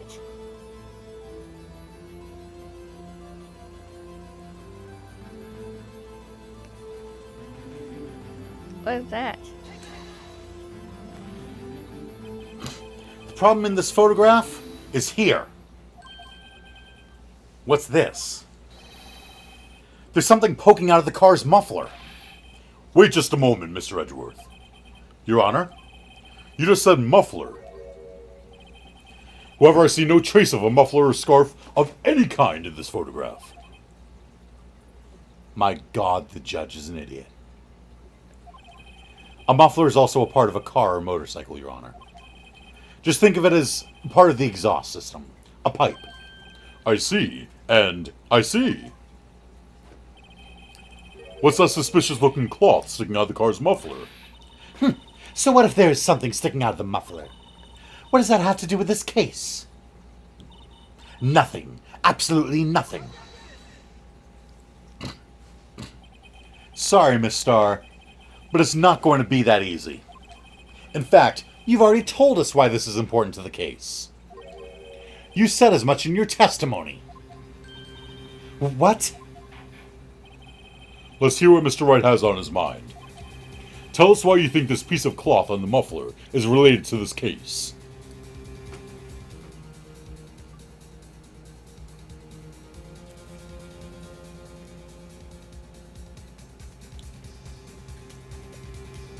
Why are you giving me that look? Because I already know what the answer is. In fact, I figured out the answer way back when she pointed out this evidence. Up Gaming says hello.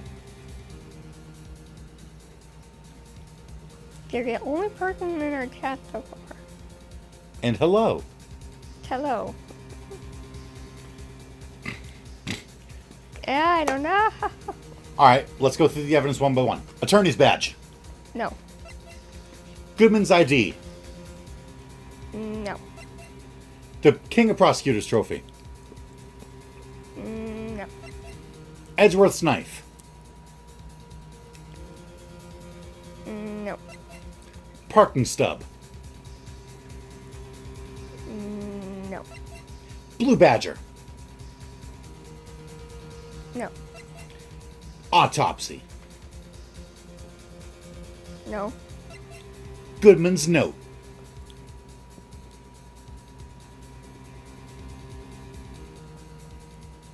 I don't even know what this note means. I do, but I'm not going to say what it is. Because I figured out as soon as I saw it. It has nothing to do with the muffler, though. Okay. The cell phone. No. The floor plans. No. The crime photo. I don't know what it is. Does this... Okay, do you want the answer for this one? Do you want the answer for this one? Just give me a hint. Tell us why you think this piece of cloth in the muffler is related to this case. Didn't we hear the word muffler earlier? Okay, the phone. Ah! Yes! Because she overheard Lana on the phone saying to Emma, muffler. She wasn't talking about her scarf. She was saying there's something in the muffler of that car. Miss Starr, recall your testimony for the court. Ah, yes. When I arrested her, she mentioned the muffler. That's what I had me confused in my earlier testimony. Muffler. Ah! Yeah! Could it be that the muffler you heard mentioned was actually this exhaust pipe? If so, that means this piece of cloth is vital evidence. Oh. Ah!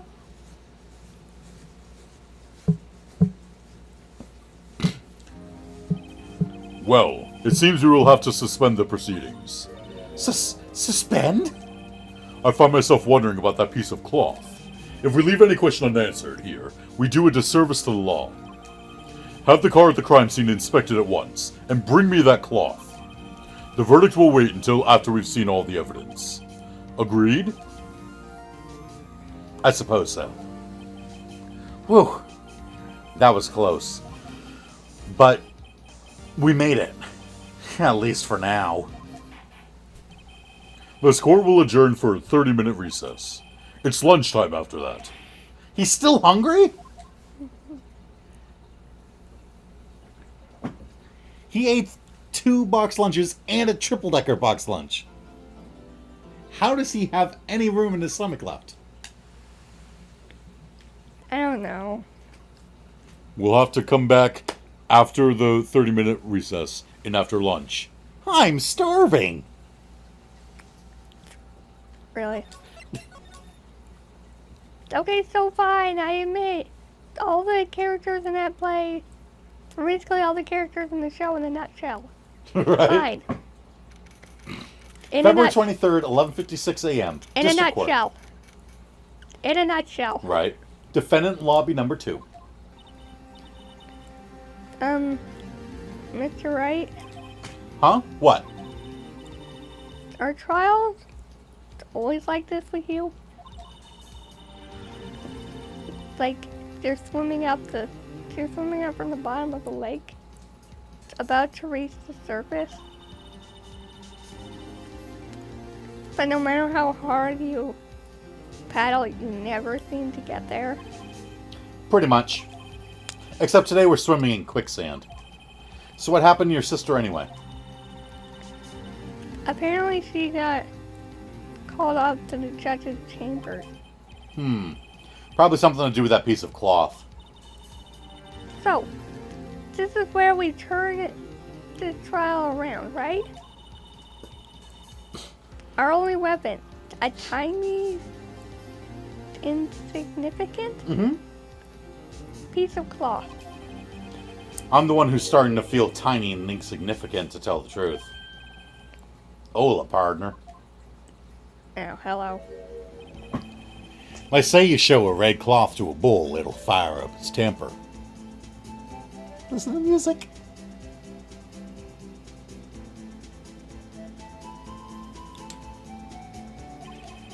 That's what they told me when I was a youngin', at least. Officer Marshall. Thought I'd come take a look-see at how the trial's going.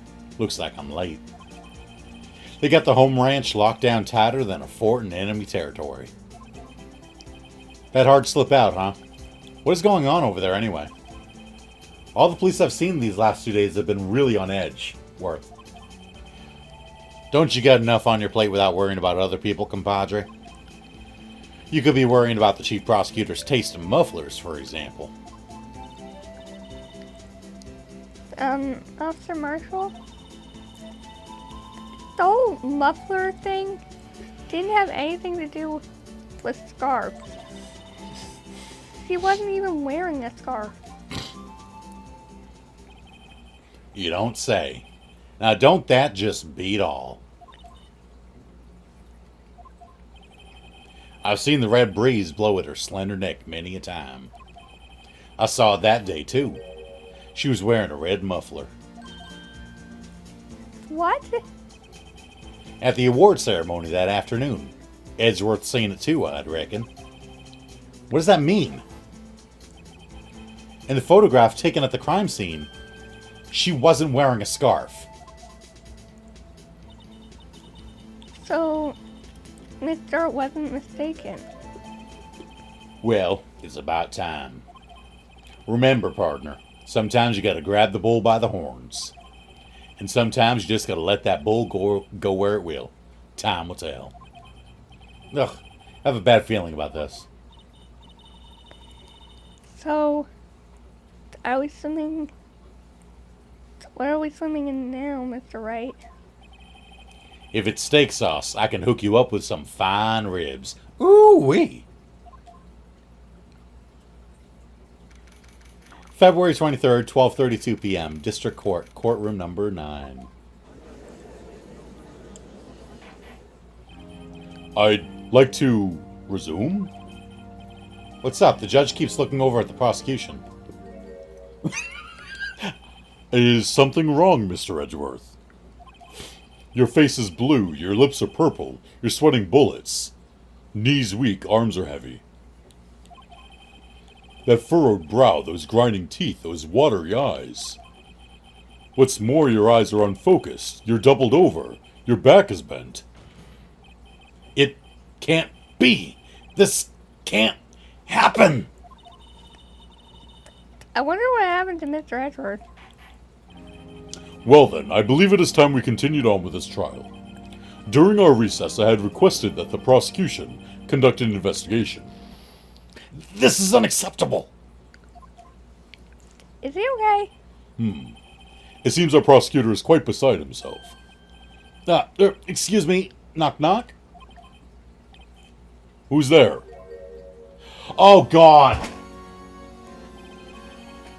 What's with this guy? A strange, stuffy aura seems to be filling the courtroom.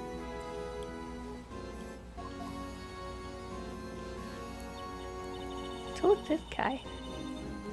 Hey, the temperature just rose 5, for that backwards. 5.7 degrees when that man came in. Who on earth is he? Ah, it's you. Who?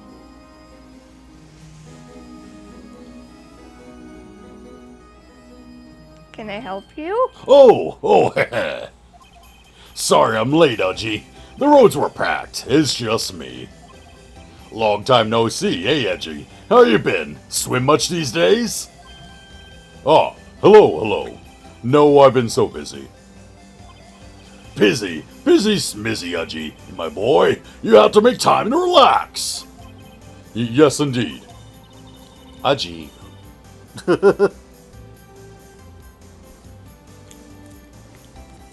Aji. Yeah.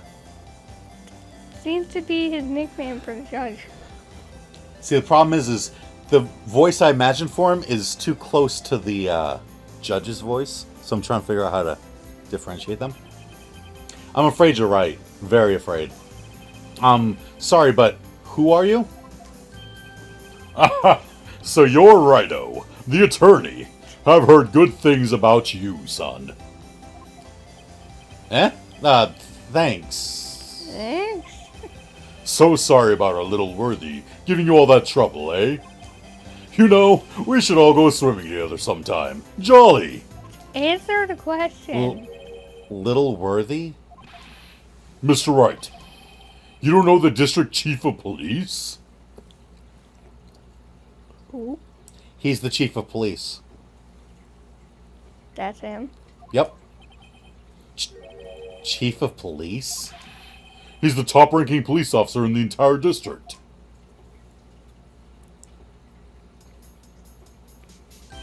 I like His it. name's Gant, Damon Gant.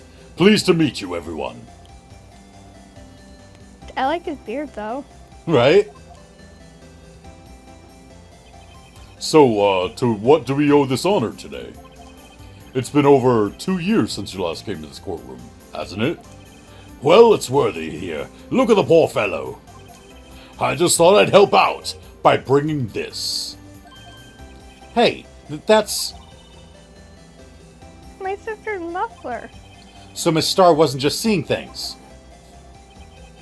When the crime occurred, Miss Sky really was wearing that muffler. But to think that it was stuffed into that exhaust pipe. Hunt Littleworthy's car, no less.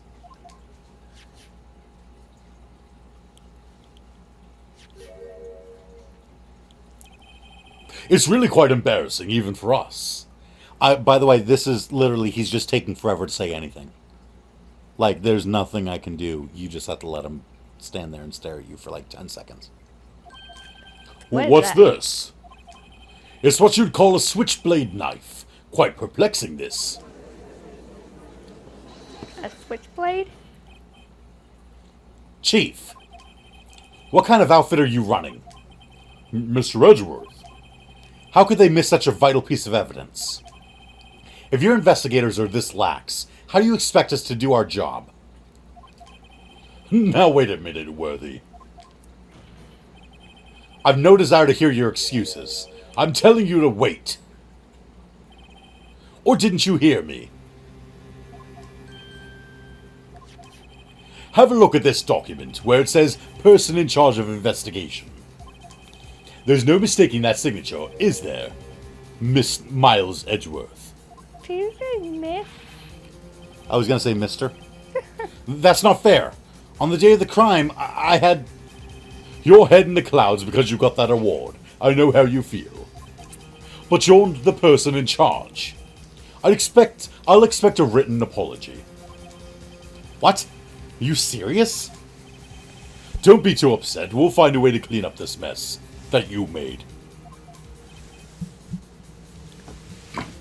So he's going, yeah, it's Edgeworth's fault. He was supposed to be in charge on that day, and he let it slip. He's the one who missed the muffler stuffed in the muffler, and the switchblade knife handle, and everything. It's all his fault, but don't worry. We'll take care of it for you, Edgy. We'll clean up your mess. This is the first time I've seen Mr. Edgeworth at a loss of words. This kind of major blunder is unlike you, This kind of major blunder is unlike you, Mr. Edgeworth. Gah. The court accepts this new evidence. But I'd like to ask the defense a favor first. Yes? Just to be sure. I'd like to take a look at the blade of this knife. The blade, Your Honor? Well, I don't see why not. Could you open it up for me, I wonder? Yes, well, I think all you have to do is push that switch and... If I cut my finger, Mr. Wright, I wouldn't be able to pound my gavel anymore. Yeah, but if I cut my finger, I won't be able to point it at people anymore. Come on, just hurry up and open it. Yeah, fine. Okay.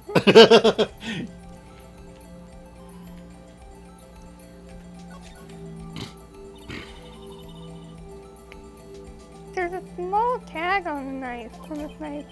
It seems to say SL92. What does that mean? Well, I've heard something similar. DL6 of DL6 incident fame. But it's strange. Huh? What is? I'm not certain, but I get the feeling I've seen this somewhere before. Letters like this, or letters that looked a lot like this somehow? Oh, sorry, that's still her. Letters like this, or letters that looked a lot like this somehow. Click. It's broken. What? Don't scare me like that. I'm the one who's scared. Look at this knife blade. The tip is broken off. And it's a dark red stain. Blood? Switchblade knife adds to the court record. Found at the crime scene, wrapped in the defendant's muffler. Small tag attached. This does not excuse the actions of the police department. I would like to hear an explanation from the chief of police himself. I'm terribly sorry, but could I ask you to testify for us? About the split between the prosecutors and the police and this knife. Sure thing. Not a problem. Not even a little one. Really. Department in disorder. This knife is special, but I can't say how here. Unless there's evidence to prove a connection between this knife and Goodman. That was a bad day for the department. We weren't in any shape to do an investigation. A detective was killed at the police department, see? What a mess. The time of the crime? 5:15. Scary coincidence, eh? It's not officially linked to this here case, so I can't talk much about it. There was a murder at the police department? A detective? That's hush-hush information, Haji. We haven't exactly announced it yet. Wait a second. You said 5:15. That's the exact time that Detective Goodman was killed at the prosecutor's office. Order! Order! Order! Anyway, with the department, we're all flustered, as you might well assume. We're in the middle of a top-secret investigation. A top-secret investigation. Don't tell anyone, okay? I think we understand the police department's situation. Well, Mr. Wright? 2 detectives killed at the same time in 2 different places. The chances of that are really slim, scientifically speaking, of course. I'd like to exercise my right to cross-examine the witness.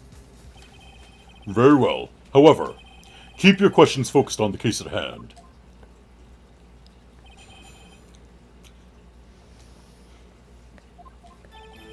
This knife is special, but I can't say how here.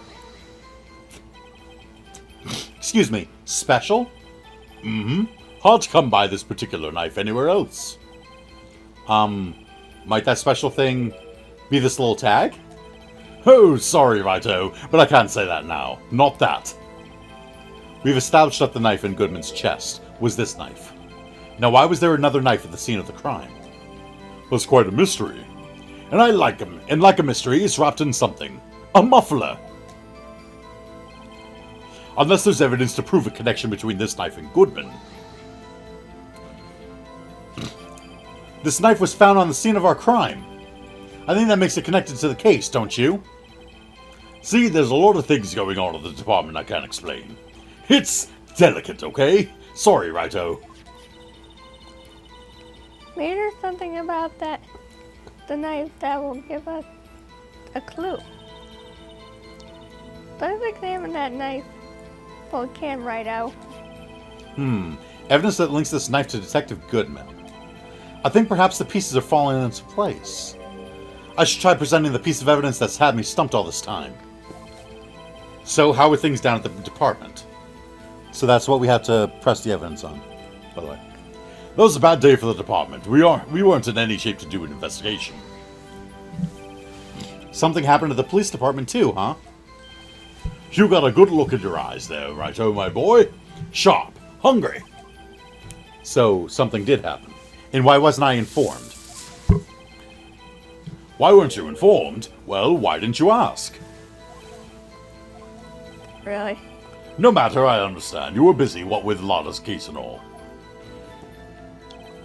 Well, what happened? What happened at the police department that day?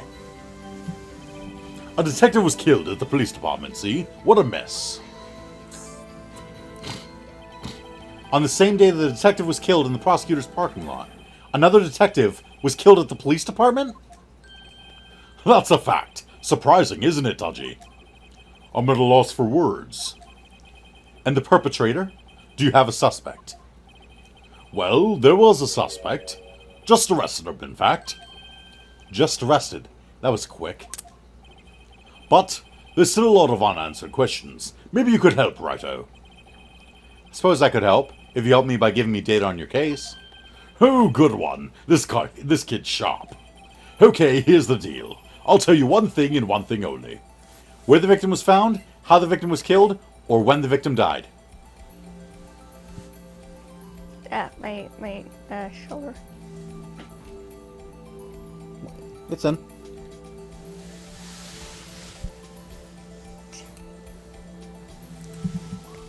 What do you think we should make him tell us? We already know when the victim died. You already said it was at 5:15.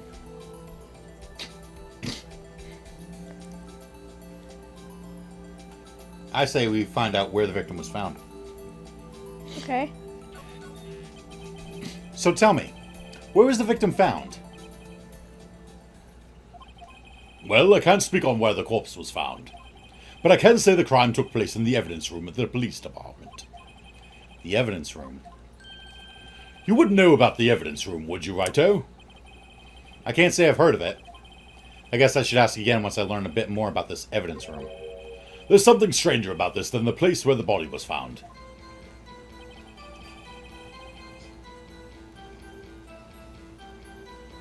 Okay, so did we ask the wrong thing?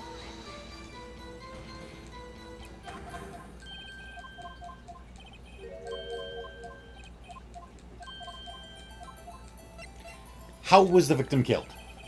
Well, how was the detective killed?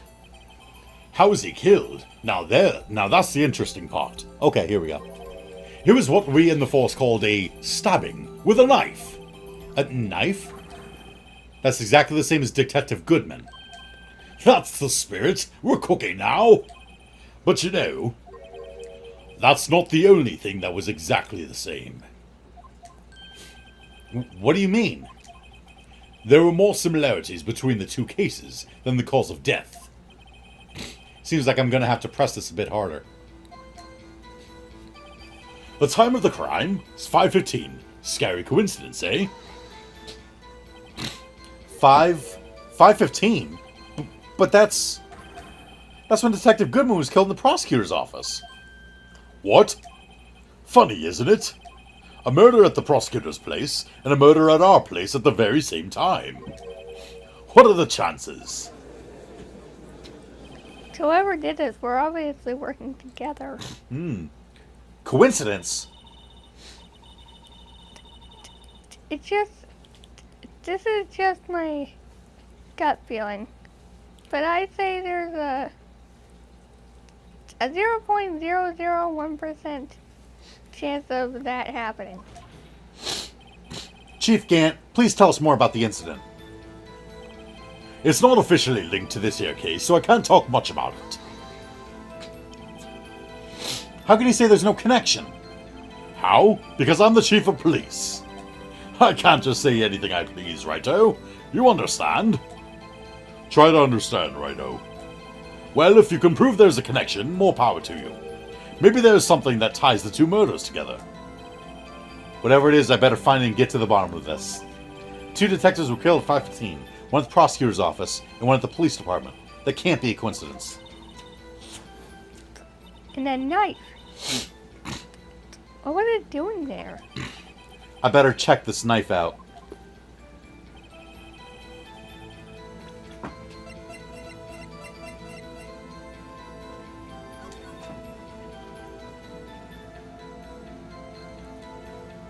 What do we need to check out? Well, the only thing we can check is the tag. It says SL92.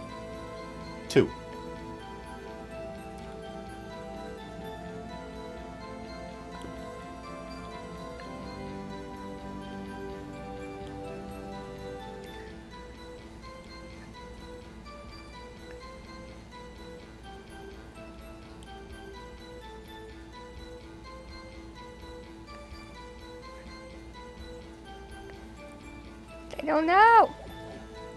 Wait a minute. Can I check that note again? No, the note. Oh, the note. The note. Note. Oh, this one? 6-7S 1222. No, that's just a 2, but whatever. What? -2. No, that's a slash. It's not 22. What did I said 22? Yeah. Oh, I meant 12/2. You said 22. Oh. Okay. So you're seeing the note. Is it some sort of code? Duh, I wish this could make sense. 6-7S 12/2.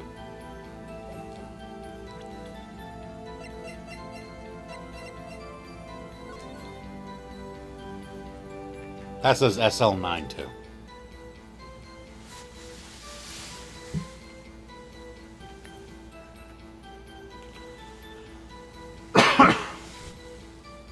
think. What does that say?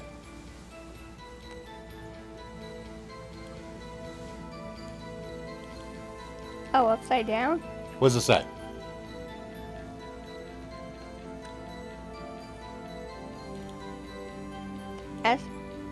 SL62.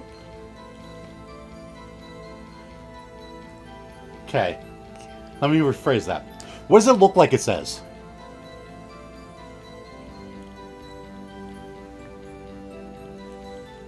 What's it look like it says? Yeah.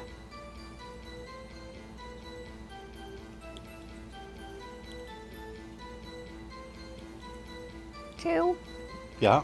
6, 7S.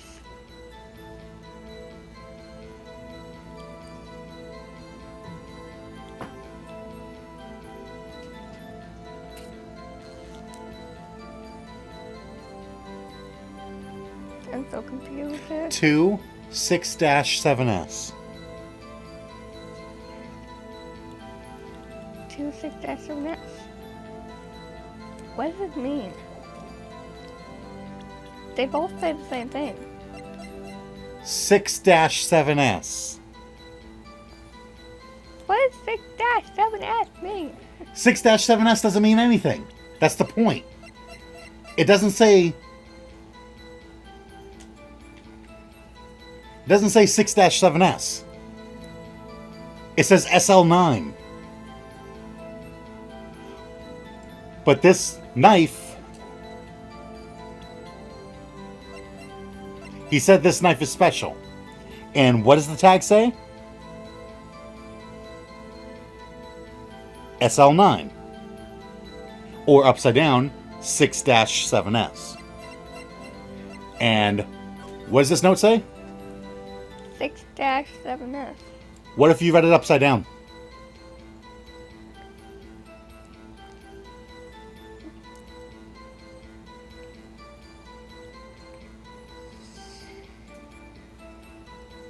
I wish there was a way to turn it upside Yeah, down. well, they don't let you turn it upside down for this exact reason.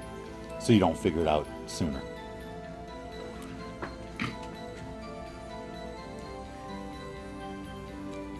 Seven LX. 7L9. What? 7L9.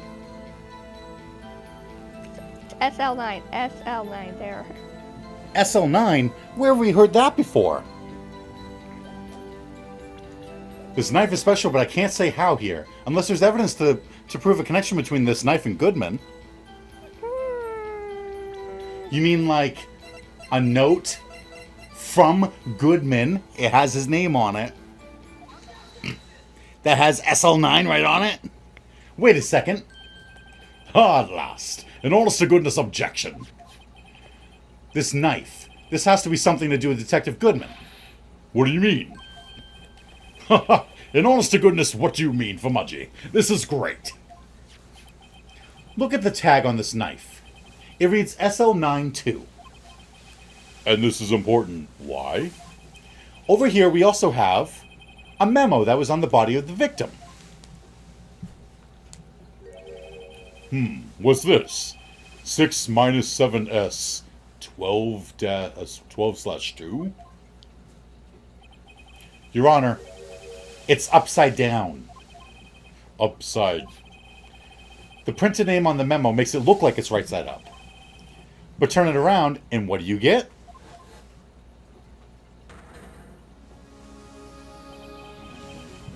Aha! Whoever wrote this note was holding the paper upside down. SL9. That's the same thing that was written on the knife's tag. Meaning that Goodman's attached to the knife. Order! Well, Chief? Ah, well. I guess the cat's out of the bag. You win, Righto. I win? What game is this guy playing? This knife was evidence in a case. It was stolen from the department's evidence room. So this knife was stolen? Yes, but on the day of the murder. It was evidence, you say. Was it in fact a murder weapon? Nice. Good show, Littleworthy. It was a murder weapon, as it happens. It was evidence from a case long since solved. So this knife was stolen on the day of the murder. And it was found in the exhaust pipe of Edgeworth's car. It's hard to think there isn't a connection there. Right? That was a bad day for the department. We weren't in any shape to do an investigation. The detective was killed at the police department, see? What a mess.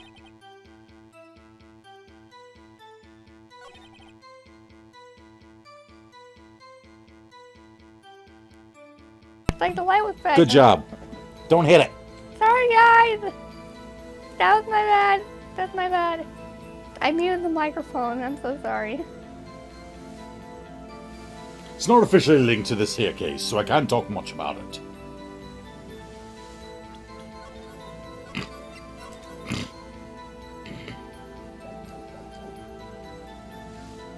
What are we saving? Just in case. How can you say there's no connection? How? Because I'm the chief of police. I can't just say anything I please, righto. You understand? Try to understand, righto. Well, if you can prove there's a connection, more power to you. Maybe there's something that ties the two murders together.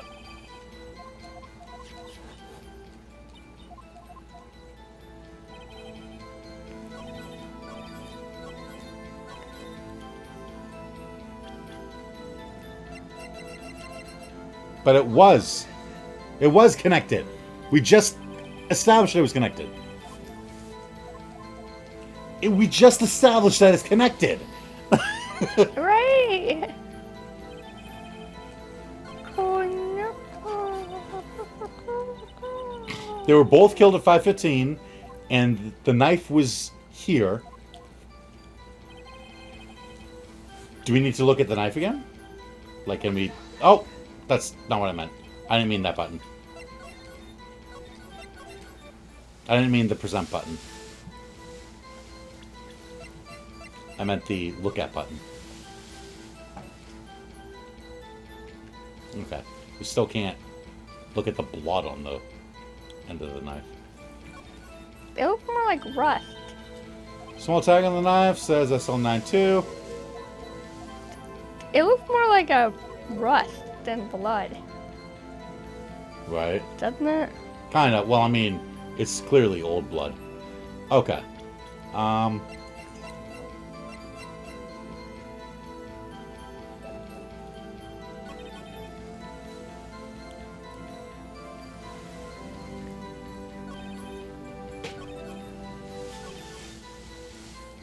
So if there's evidence to the case, it was stolen from the department's evidence room. Yeah. And we've got a note.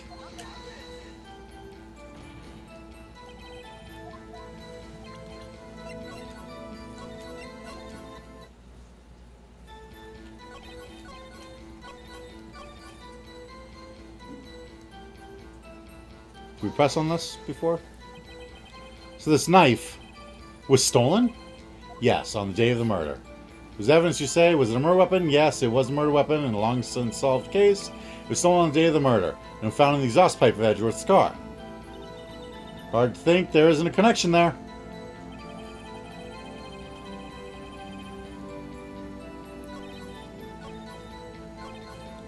There's no connection, except that there clearly is.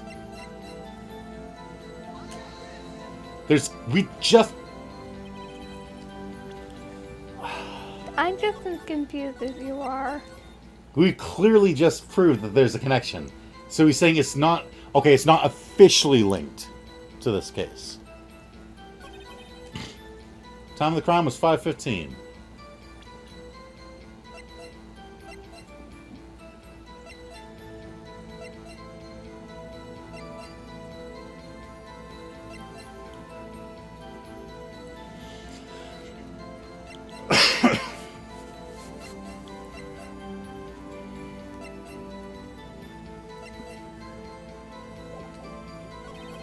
Detective was killed at the police department.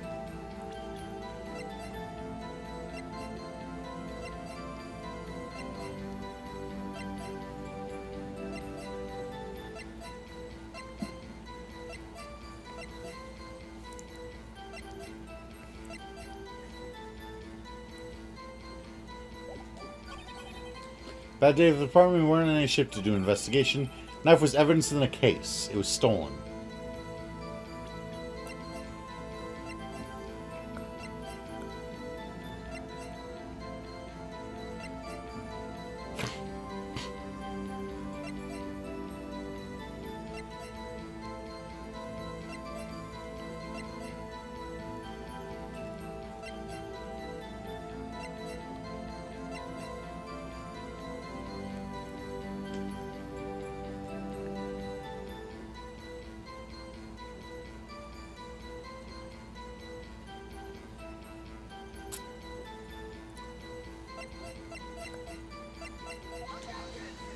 No? Okay.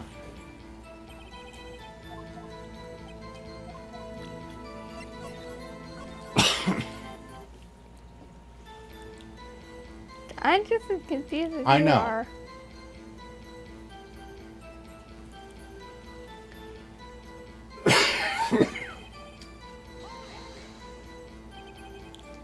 $5.15. That's when he was killed. Funny. They happen at the same time. What are the chances? Coincidence? I got feeling. Yeah, it's no way it's a coincidence. Chief Gant, please tell us more about the incident. It's not officially linked, so I can't talk much about it.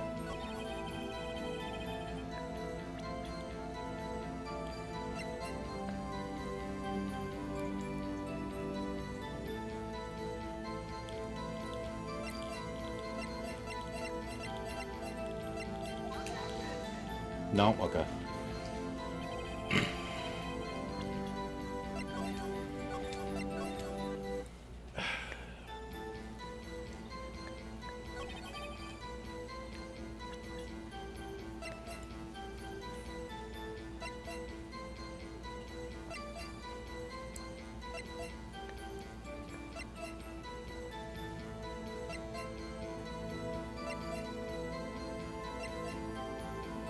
I like that they've turned it over now. So now it says 221 SL9.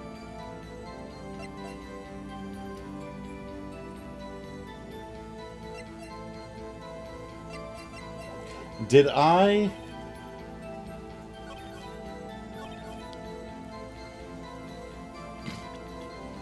Did I present the note at this part? I don't know. Okay, well, even if I did, I was wrong.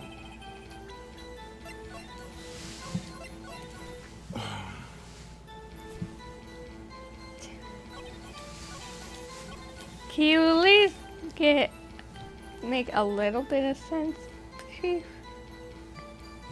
Can't. This knife was stolen in a case.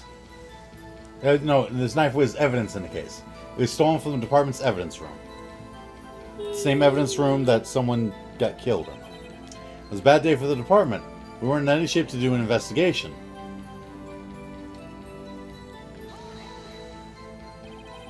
Something happened at the police department too, huh? You got a good look in your eyes. So, something did happen. Why wasn't I informed? Why weren't you informed? Well, why didn't you ask? No matter, I understand. You were busy, what with Lana's case and all. Well, what happened? What happened to the police department that day? The detective was killed. Oh no. Killed?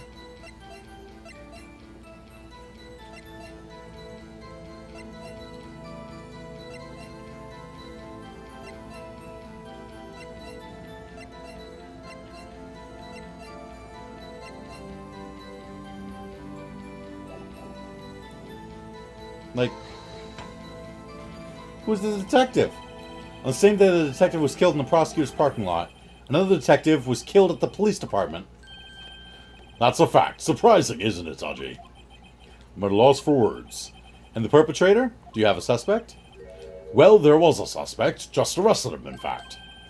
Just arrested. That was quick. But there's still a lot of unanswered questions. Maybe you could help, Righto.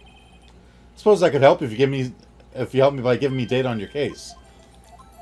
Okay.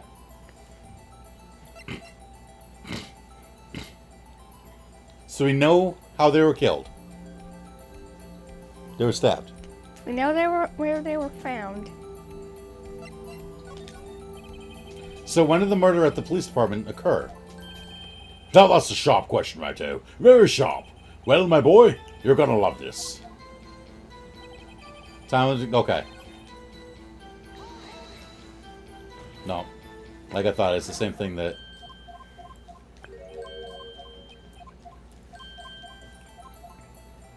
Okay, tell me about where the victim was found again. So tell me, where was the victim found? Well, I can't speak on where the corpse was found, but I can say the crime took place in the evidence room at the police department. Okay, I noticed that. The evidence room. Wait a second. I've heard of that. Remember before he said I've never heard of that?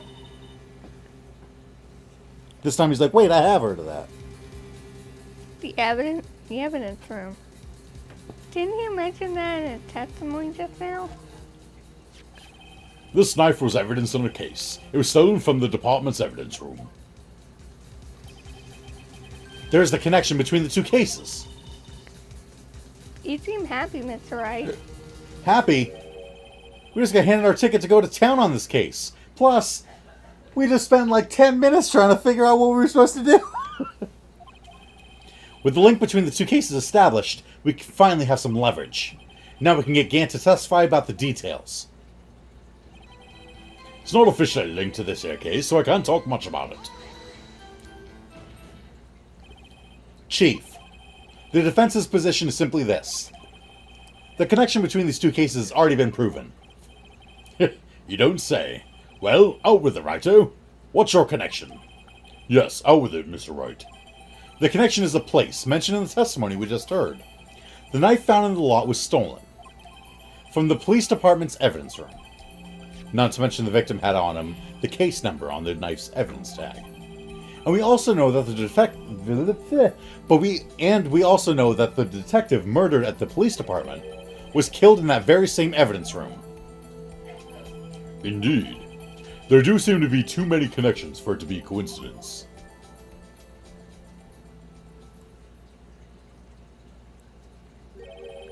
You two make a good pair. It took my men 2 days to find out what you deduced right here. Chief, I request that you release your information on the victim at the police department. See, that's the tricky part. It hasn't been announced yet and all. Can we get the information unofficially?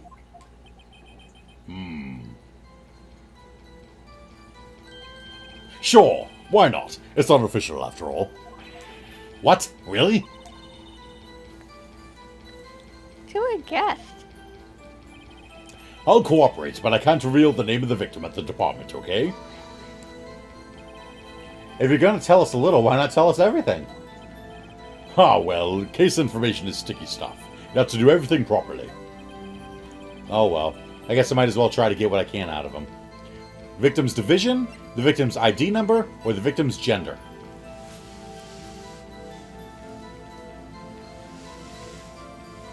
What is division? What part of the police they were in? Were they in, forensics? Were they in, investigation? Were they in patrols? What do you think? That one? Okay. Okay. How about you tell me the victim's ID number? Sure, why not? It's not like you'll be able to tell who it is from that. Of course not. You won't tell me their name after all. We keep a tight lid on ID numbers, so don't go getting your hopes up. The number is 5842189. Well, that's quite long. And we have to remember these. It drives me nuts. 82... I can't do it. You didn't even get the first number right. Well, Mr. Wright, does this tell you anything? The ID number of the victim at the police department. 5842189. This tells me something, or this tells me nothing? What do you think? Oh, I know the answer to this one. Think he gave me a hint. Well, how many police ID numbers do we know? one. Whose? Detective Goodman. Okay. What was it? It started with a 5, I know that much. 5842189. Okay. This case is similar. Yeah? Similar. Yeah?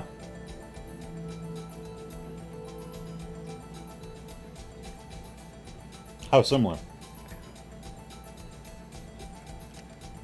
Well, there's a 5, there's an 8, Yeah?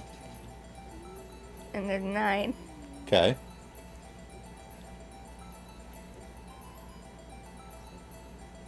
I've forgotten the rest of the number already. It's down at the bottom.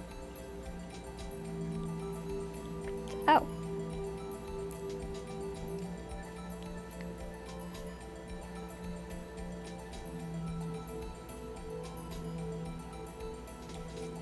What? What?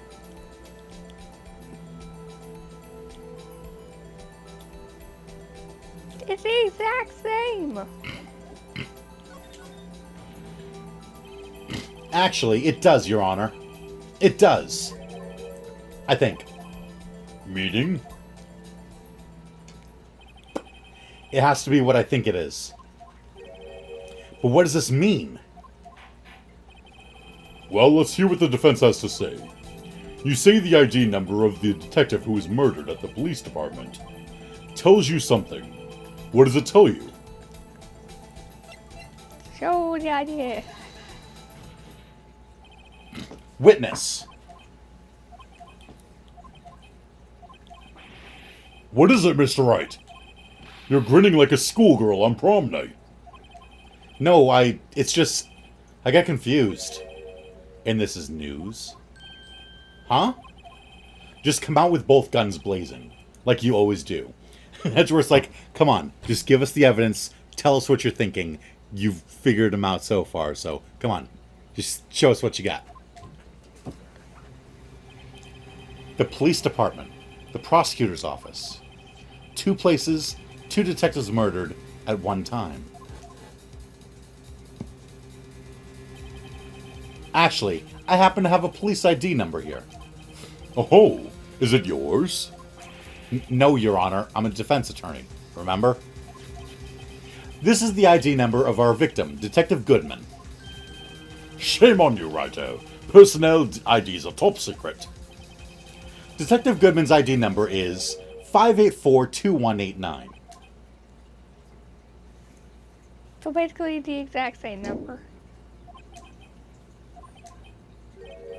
And this means what exactly? Huh? Wait, that ID number we heard from the chief earlier. That started with 82. I've forgotten. You didn't even get the first number right! Again! The number the chief of police gave us was 5842189. Wait a second, right? What does this mean? That's what I want to know. The 2 ID numbers are identical. In other words, the detective killed in the police department's evidence room was Bruce Goodman. What does our witness think about that? Ho, ho, ho, ho. Sharp as attack, Wright-o. Sharp as attack. But wait, Detective Goodman is our victim. He was killed at 5:15 in the underground parking lot. Yet, a detective Bruce Goodman was also killed at the police department. Could it have been? Could he have been someone else? Could he have been someone else? That's not what I went for. That's not what I was thinking, but okay, that makes sense. So that's what I'm thinking. I know you know. You said it. In the evidence room at the exact same time. That's impossible. So what we're saying is the same person was killed at the same time and in a completely different location. Order! Order! Order! Chief, what does this mean? This is probably one of the twistiest things ever we've No, come from. what I want to know is why didn't I hear about this? Right? Yes, it's top secret, fine, but I'm the prosecutor in charge of the case. Now, just wait a second, Worthy. No need to get all flustered. Your Honor, the police department has made a grave error in this case. Wait. I said wait. Or didn't you hear me? The oversight, the grave error. Mr. Edgeworth, they're yours. What? How dare... We informed you yesterday. I believe it was of Officer Meekins who brought you the news. Oh, yeah. Remember him?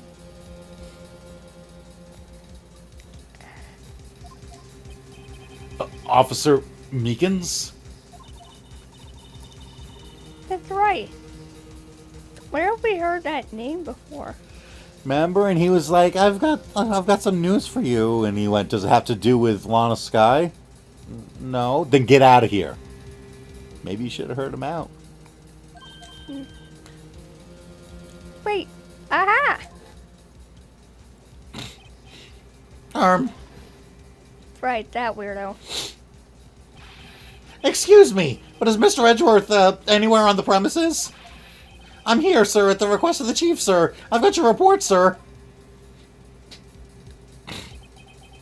You don't mean him? According to Meekins, you didn't accept the report. Hard to believe. But your officer, he told me. He said that report had nothing to do with the Lana Sky incident. Detective Bruce Goodman murdered in the police department evidence room. Mr. Edgeworth, the victim's name is written right on the top of the report. Ah! Why didn't your officer tell me? Honestly, I'm not sure if that officer was capable of making the connection. Right? Honestly, I don't think he was smart enough to figure that out. He did seem challenged. In any case, this is a serious error, a gross negligence of duty on your part, Worthy. But sir, you could have submitted that report this morning to the court as evidence. Then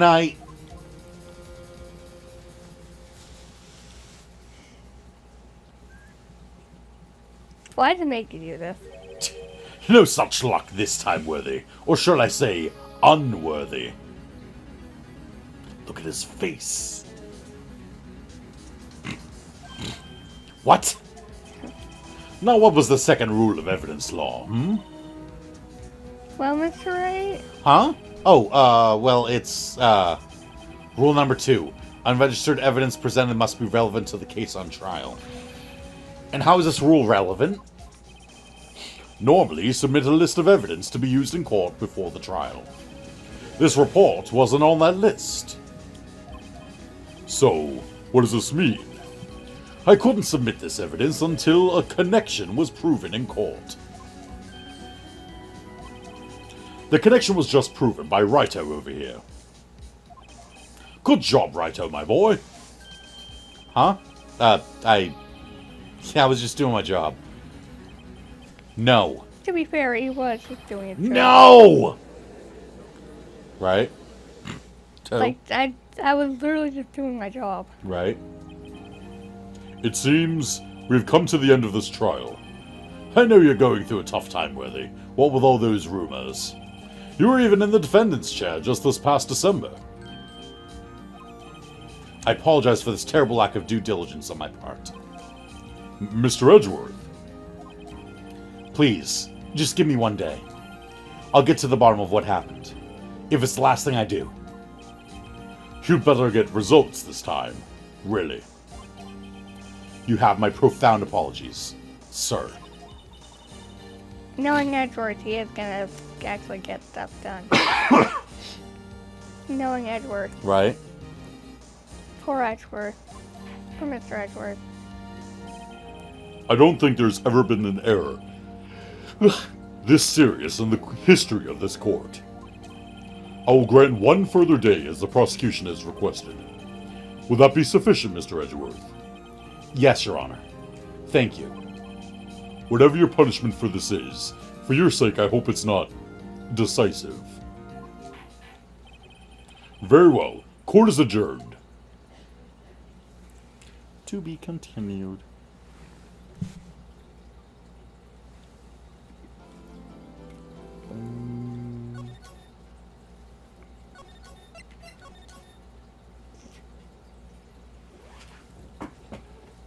I have your microphone.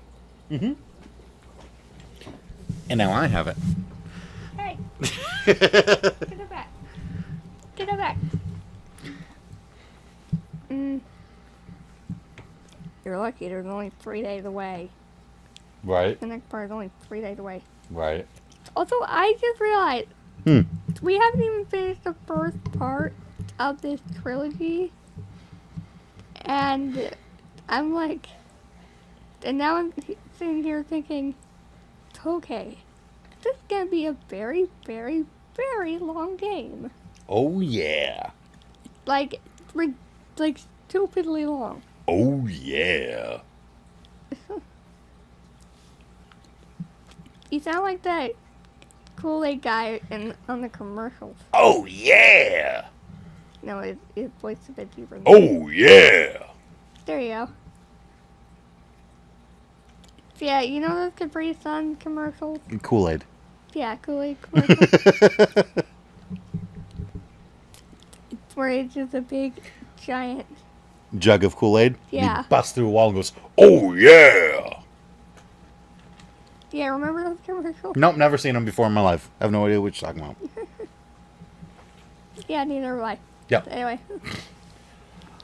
That's getting off topic, but whatever. So yeah, yes, I hope you guys enjoyed today's episode. And we will be back to day 2, I think it is. It's day 2. What does it say?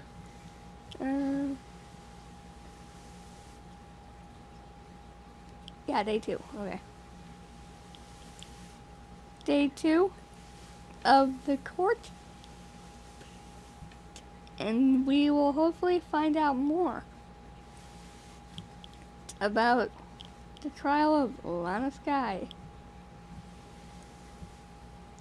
So yeah, because I'm actually quite curious to find out what the heck is happening. Because we've seen this happen before where the defendant is actually confessing.